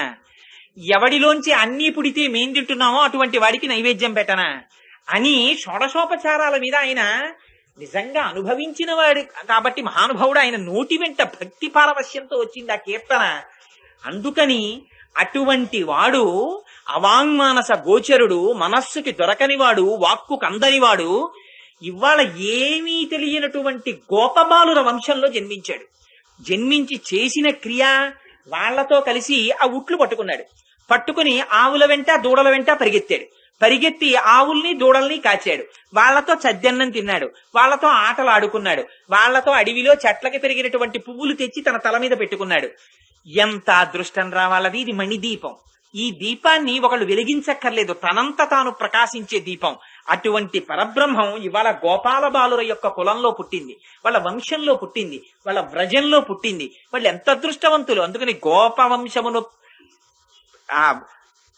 అపారమైన కీర్తినిచ్చినటువంటి మంగళదీపమా, యశోదాదేవి యొక్క గర్భ కీర్తి ప్రకాశించేటట్టుగా కట్టబడినటువంటి దామోదరుడా, ఆ స్వామి ఎంత చిన్న స్వరూపంతో ఉండనివ్వండి, అన్నీ ఆయనలోనే ఉంటాయి.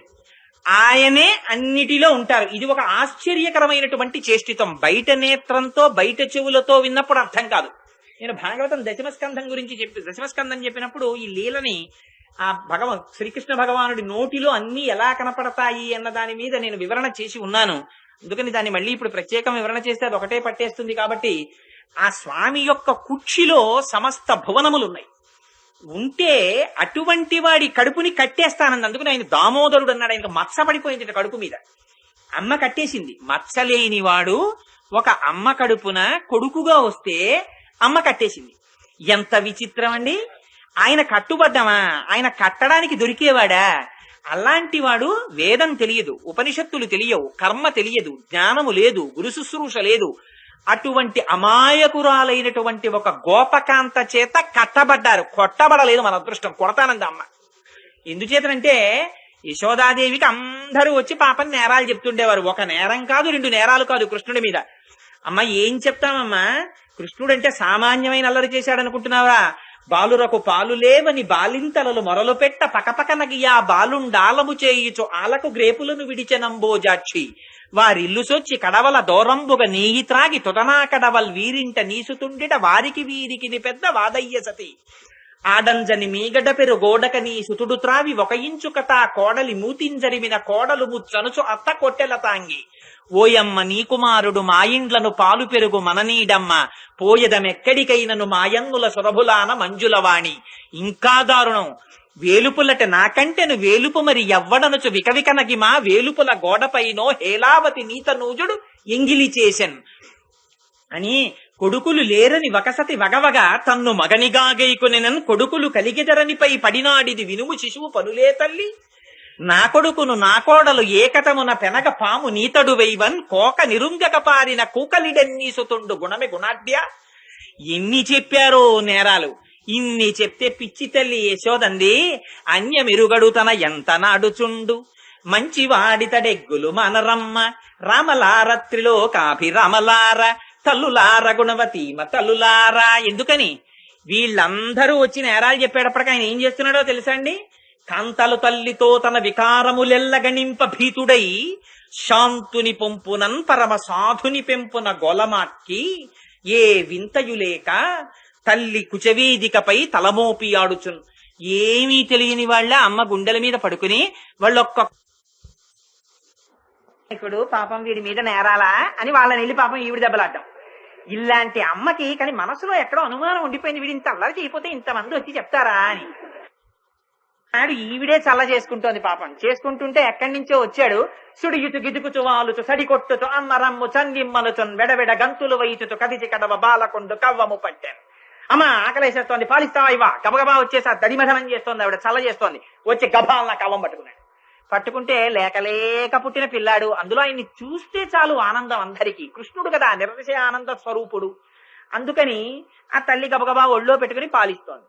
అప్పుడే పొయ్యి మీద పెట్టినటువంటి పాలు పొంగిపోయి గబగబా కృష్ణుడిని తీసి కింద పెట్టి పరిగెత్తుకెళ్లి పాపం పాలు దింపబోయింది ఆవిడ. కడుపారంచను బాలు త్రావనిసుతున్ కంజాక్షి పీఠమ్ముపై పిడి పొంగారుడు పాలు దించటకున ఏగంగ తత్పాలుండెక్కుడు కోపంపున వాడరాతి తడిమక్కంభంబు పోగొట్టి తెంపడరన్ కుంభములోని వెన్నతిని మిథ్యాసంకుల దాష్పుడై. నాకు పాలివ్వడం మానేసి పొంగిపోతున్న పాలు దించుకోవడానికి వెళ్ళావా అని కోపం వచ్చి అమ్మ లోపలికి వెళ్ళగానే ఓ రాయి ఒకటి అట్టుకొచ్చి అక్కడ చల్ల చేస్తున్న పెరుగు ముంత మొదలుకొట్టేశాడు. ఇంత వెన్న తీసుకున్నాడు, తను తినేశాడు. మిగిలిన వెన్న అట్టుకుని పక్క వాళ్ళ ఇంట్లోకి వెళ్ళిపోయాడు. పైగా వెళ్ళిపోయి అక్కడ పనికిరాని చక్కెరలోటి ఉంటే దాన్ని తిరగేసి దాని మీద ఎక్కి నిలబడి కోతుల్ని పిలిచి వెన్న పెడుతున్నాడు. ఆవిడ అక్కడ పాలు దింపి ఇక్కడికి వచ్చేటప్పటికి ఇల్లంతా బీభత్సం. ఏమిరా ఈ కృష్ణుడు ఆగడాలు, లాలనమున బహుదోషము లోలిం ప్రాపించు తాడనోపాయములం చాలా గుణంబులు కలుగును తాడనంబె బాలు రగును పచ్చంబరయన్నది కొట్టేస్తానన్నాడు. వీడు సామాన్యుడు కాడరా, చాలా అల్లరి చేస్తున్నాడు, వీడిని ఇవాళ కొట్టేయాల్సిందే. మహానుభావుడు ఆయన్ని కొట్టేయడమా? ఎంత ఎంత ప్రతిజ్ఞ చేసిందో మా అమ్మ, నిజంగా యశోద ప్రతిజ్ఞ చేసి వీడిని ఇవాళ కొట్టవలసిందే. తీరా చూసేటప్పటికి ఎక్కడున్నాడు? ఆ పక్క దికచకమలనయన వేరొక ఇంటిలో వెలయరోలు తిరుగ వేసి ఎక్కి ముట్టిలోని కొన్న వెన్న నిలుకుచున్నొక కోతి పాలు చేయుచున్న బాలుకనియే. రోలెక్కి కోతులకి వెన్న పెడుతున్న పిల్లాన్ని చూసింది. చూసి ఒరే నిన్ను ఇవాళ ఎందుకని పట్టుకుంటానడానికి ఏమిటంటే ఏం చెప్తే నమ్మలేదు కదా, చూడు ఎలా చూస్తున్నాడో మీ పిల్లాడని. ఈ విషయం తెలియగానే గోపకాంతలందరూ వచ్చి వికవికా నవ్వుతున్నారు. ఇప్పుడు మొగుడు కొట్టాడని కాదు, తోటికోడలు తెప్పిందని, ఇవాళ కొడుకు అల్లరి చేశాడని కాదు, పట్టుకోకపోతే గోపకాంతలు తెప్పుతారు, మేము చెప్తే నమ్మలేదు కదా అని. అందుకని పట్టుకోవాలని ఆవిడ ఒరే నిన్ను పట్టుకుంటానని పాపం ఆ పవిట కొంగు తీసి ఇలా దోపుకుంది. అమ్మొచ్చేస్తోందని కనిపెట్టాడు. కనిపెట్టి ఇక ముందు పరుగు మొదలెట్టాడు. ఆ ఇంట్లో స్తంభాలు ఎక్కువ. పరిగెడుతున్నాడు, వెనక ఈవిడ పరిగెడుతోంది. అందుకని దాన్ని దామోదర లీల అన్నారు. అది పరమ పవిత్రమైన లీల. ఆ లీల స్తంభాది కంబులు తనకు ఎడ్డంబైన అట్టట్టునని పట్టు అనివీని ఈ తప్పు సైరింపు ఇంక దొంగిలబోదు నేనని మునిముట్ట నేర్చువాని కాటుక నిరయంగా కన్నులు నులుముచు వెడలు కన్నీటితో వగచువాని ఏ దశ వచ్చునో ఇదియని పలుమార్లు సురుగుచు క్రీగంట చుచువాని గూడబారి పట్టుకుని వెరపుచు చిన్ని వెన్న దొంగ చిక్కెననుచు కొట్ట చేతులాడక పూబోడి కరుణతోడబాలు కట్టదలచి. ఆవిడ వెనక పరిగెడుతోంది, ముందు ఆయన పరిగెడుతున్నాడు. స్తంభాలు కనపడుతున్నాయి, వాటి చాటున దాక్కుంటున్నాడు. కళ్ళ నిండా అమ్మ కాటికెట్టింది, ఆ కాటికంతా ఇలా చేత్తో నులిమేసుకుంటున్నాడు. అమ్మా కొట్టకే, ఇంకెప్పుడు అల్లరి చేయనే, ఎవరింటికి వెనకెళ్ళనే, ఎక్కడా దొంగతనం చేయనే, అమ్మా నన్ను ఒక్క తప్పు క్షమించవే అంటున్నాడు. అమ్మ పరిగెత్తుకొచ్చేస్తున్న చప్పుడు కనపడగానే ఏడు పాపేసి తన ఉనికి తెలియకుండా స్తంభం చాటున దాక్కుంటున్నాడు. పాపం ఆవిడిది నాలా కొంచెం పెద్ద శరీరంలా ఉంది, పైగా దానికి తోడు కొప్పు, దానికి పువ్వులు, పట్టు చీర, వడ్డాణం, సంతోషం. అందులో అప్పటిదాకా చల్ల చేసి అలిసిపోయింది తల్లి. ఆ కుండ బదలు కొట్టేశాడు, ఆ పాలు పొంగిపోయాయి. మళ్ళీ ఇంట్లోకి వెళ్ళి పని చేసుకోవాలి, వీడు చూస్తే దొరకడు, పక్కన చూస్తే నవ్వేవాళ్ళు. ఇంత అల్లర్లో ఆవిడింది. ముందు ఆయన పరుగు, వెనక ఈవిడ పరుగు. పైగా దానికి తోడు విద్యాసంకుల భాష్పుడై దొంగేడు పోటీ మొదలెట్టేట. పిల్లలు ఏడుస్తారే అలాగా ప్రోగ్రెస్ కార్డు పెట్టుకుని ముందేవాడు ఏడుస్తూ వస్తాడు. అలా ఈయన ముందే కళ్ళమ్మటి ఈ అరిచేతులంతా కాటిక, ఈ కళ్ళు ఇక్కడ వరకు కాటుక, ఎర్రటి కళ్ళైపోయి ఓ ఏడుపు. ఇవన్నీ అన్నమాచార్యులు వారు దర్శనం చేశారు. చేసి ఆ ఏంటి ఉయ్యాలా సేవ చేస్తూ అన్నారు, అయ్యో స్వామి నీ సంగతి చూసి పైనుంచి నీకు జో అచ్యుతానంద జో జో ముకుంద నేను పాడితే బాగుంటుంది అనుకోండి, రాజలక్ష్మి గారు పాడాలి. అందుకని ఆయన అంటారు, ఆ సతులు నవ్వుతున్నారా. ఆ పైనుంచి శ్రీదేవి భూదేవి చూసి ఈయన సామాన్య కుంతీదేవి భయానికి భయం వేసింది, కృష్ణానికి భయం చూసింది. అందుకని అంత భయం నటించాడు మహానుభావుడు ఆ రోజున. ఇంత భయం నటిస్తే పాపం ఆఖరికి ఆవిడ పరిగెత్తింది చెమట పట్టించింది, పువ్వులు జారిపోతున్నాయి.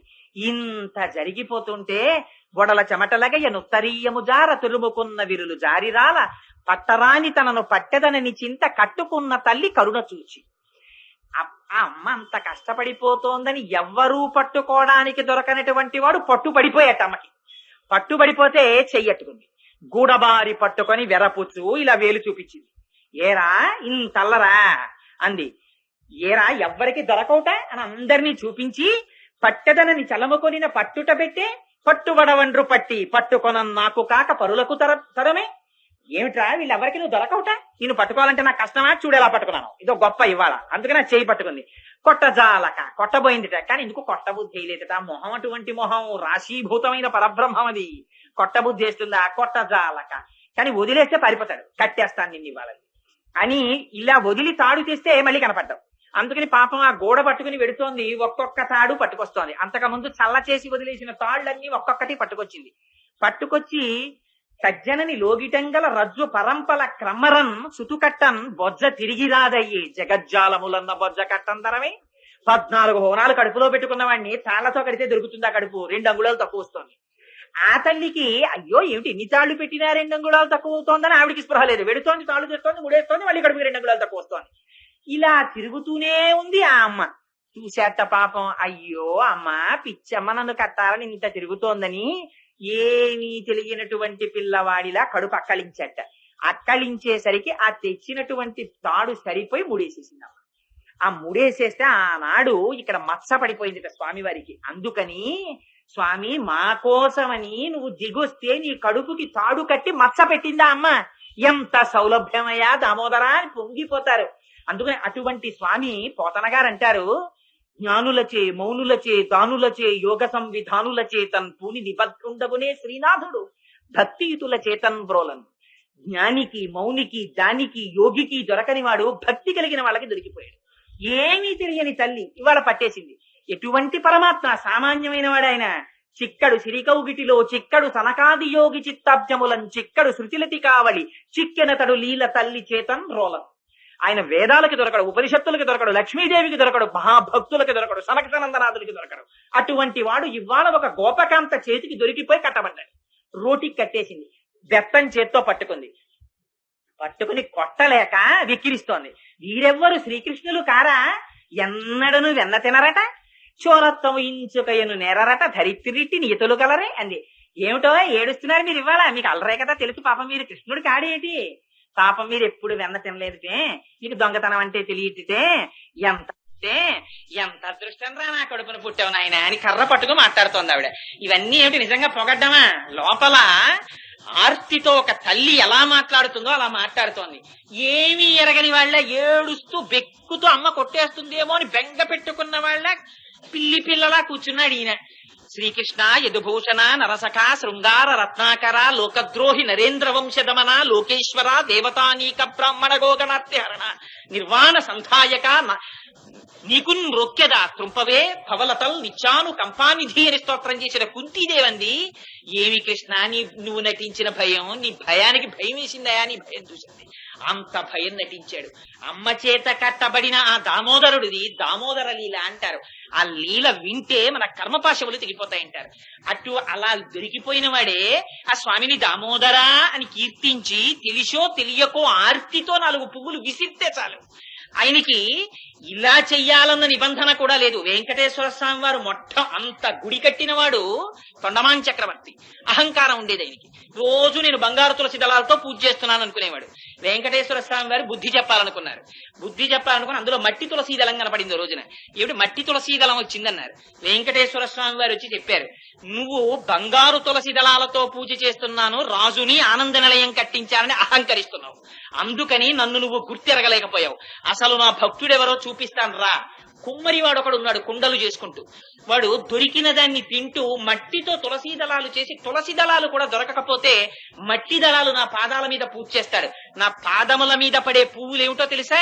మీరందరూ చేసే పూజలవి కావు, వాడు చేస్తున్న దళాలు వచ్చి నా పాదాల మీద పడుతున్నాయి.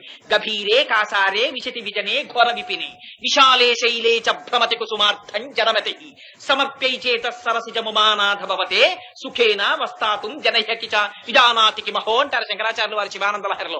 ఎందుకురా పిచ్చెక్కి కొండలు ఎక్కుతున్నాడు, సముద్రాల్లో కెడుతున్నాడు, నదుల్లో కెడుతున్నాడు, తోటల్లో కెడుతున్నాడు. ఆ పువ్వుల పరమేశ్వరుడు కావాలన్నది. అహింస ప్రథమం పుష్పం, పుష్పం ఇంద్రియ నిగ్రహ, సర్వభూత దయా పుష్పం, క్షమా పుష్పం విశేషిత, జ్ఞాన పుష్పం, తప పుష్పం, సత్యమస్త విధం పుష్పం, విష్ణోహ ప్రీతికరం భవేత్. ఆ పువ్వులైన అడిగాడు. అందుకని మనస్సుతో ఆ స్వామికి, అంటే మనస్సుతో చేస్తే చాలా అండి గుడికి రావక్కర్లేదా అనకూడదు. ప్రారంభంలో ఉండేటటువంటి సాధకుడు మనస్సుని అక్కడ పెట్టడానికి ముందు కర్మేంద్రియాలని ఇక్కడికి తీసుకురావాలి. అందుకని శరీరంతో ప్రయత్నపూర్వకంగా ప్రదక్షిణం చేసి స్వామికి నమస్కరించాలి. అందుకని మహాజ్ఞానులే భక్తిని విడిచిపెట్టలేదు. శంకరాచార్యుల వారే స్తోత్రం చేయడం మానలేదు, దేవాలయాలకు వెళ్ళడం మానలేదు. రామానుజాచార్యుల వారే స్తోత్రాలు చేయడం మానలేదు. మధ్వాచార్యుల వారే స్తోత్రం చేయడం మానలేదు.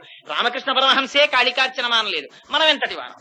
అందుకని ఆ భక్తి విడిచిపెట్టకూడదు. ఆ భక్తి అన్నది చేతిలో ఉన్నదా పరమాత్మ అంతగా వివశుడవుతాడు. అందుకే శంకరులు అంటారు, మోక్ష సాధన సామాగ్ర్యాం భక్తిరేవ గరీయసి. అన్నిటికన్నా భక్తి చాలా గొప్పదంటారు. వటుర్వా గేహీవా యతిరిపి జటీవా తదితరో నరో వా యక్కశ్చిద్భవతు భవకింతేన భవతి యదీయం హృత్పద్మం యది భవదధీనం పశుపతే తదీయస్త్వం శంభో భవసి భవభారంచ వహసి అంటారు శంకరులు. ఎవరు ఆయన పాదముల మీద మనస్సు అనేటటువంటి పుష్పాల్ని సమర్పిస్తున్నారో అటువంటి వాళ్ళని రక్షించడానికి అనన్యాస్చింతయంతో మాం జే జనాః పర్యుపాసతే తేషాం నిత్యాభియుక్తానాం యోగక్షేమం వహామ్యహం అని ప్రతిజ్ఞ చేశాడు. అందుకని వెంకటేశ్వర స్వామి వారు తొండమాన్ చక్రవర్తిని తీసుకెళ్లి చూడమంటే ఆ ఎండలో నడిచి వెళ్లి కళ్ళు తిరిగి పడిపోయాడు ఆ కూర్ముడింటి దగ్గర. కూర్ముడు వచ్చి ఆ నీళ్లు చల్లి పైకి లేపితే ఎవరిక్కడ కూర్ముడు అని అడిగాడు. నేనే అన్నాడు. కటిక దరిద్రంతో మట్టితో కూడిన పంచెతో ఉన్నాడు. ఏమిటి నువ్వు వేస్తున్న మట్టి తులసి దళాలా వెంకటేశ్వర స్వామి వారి పాదాల మీద పడుతున్నాయన్నాడు. నాకు అంతే వచ్చు స్వామి, ఆ స్వామి నా స్వామిని నమ్మాను వేశానన్నాడు. అప్పుడు కూర్ముడికి వెంకటాచలంలో వెంకటేశ్వర స్వామి వారి ఇచ్చినటువంటి కటాక్షం ఏమిటో తెలుసా అండి? శ్రీదేవి భూదేవులతో అక్కడ ప్రత్యక్షమై తాను కట్టుకున్న బట్టలు విప్పి కూర్ముడికి కట్టారు. ఆయన తాను వేసుకున్న ఆభరణాలు కూర్ముడికి అలంకరించారు. కూర్ముడి భార్యకి లక్ష్మీదేవి తాను అలంకరించుకున్న ఆభరణాలను ఇచ్చింది. మీరు కావాలంటే ఆ బ్రహ్మవైవర్త పురాణంలో వెంకటాచలానికి సంబంధించినటువంటి కథ చదివి చూడండి, నేను అబద్ధం చెప్పాను. ప్రత్యక్ష ప్రమాణం. గుడి కట్టిన తొండమానికి దక్కలేదు ఆ అదృష్టం, ఒక కూర్ముడికి దక్కింది.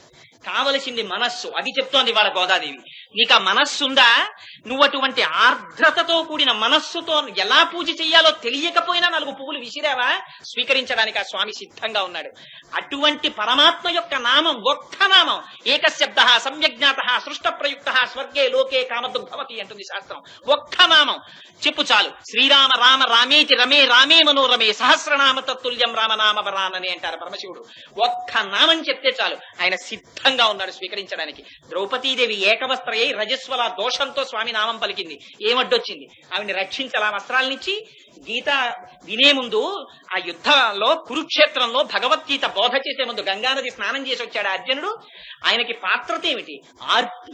అన్నింటికన్నా కావలసినది ఆర్తి. ఆ ఆర్తి ఉన్నదా? భగవంతుని యొక్క పాదముల యందు నీకు పూనిక ఉన్నదా? ఆ విశ్వాసం ఉన్నదా? అది నిన్ను ఉద్ధరిస్తుంది అని ఆ పాశురాన్ని బాహ్యమునందు చెప్తూ సమస్త లోకములు కూడా ఆనందములు పొందాలని కోరుకుంటూ నెలకి 3 వానలు పడాలని, వాళ్ళ వ్రతము జరగాలని, వారికి సమస్త కాలముల యందు వాచిక మానసిక కాయిక కైంకర్యములు చేసేటటువంటి అదృష్టములు కలగాలని సమాశ్వాసిస్తూ తల్లి పాశురాన్ని పూర్తి చేసింది.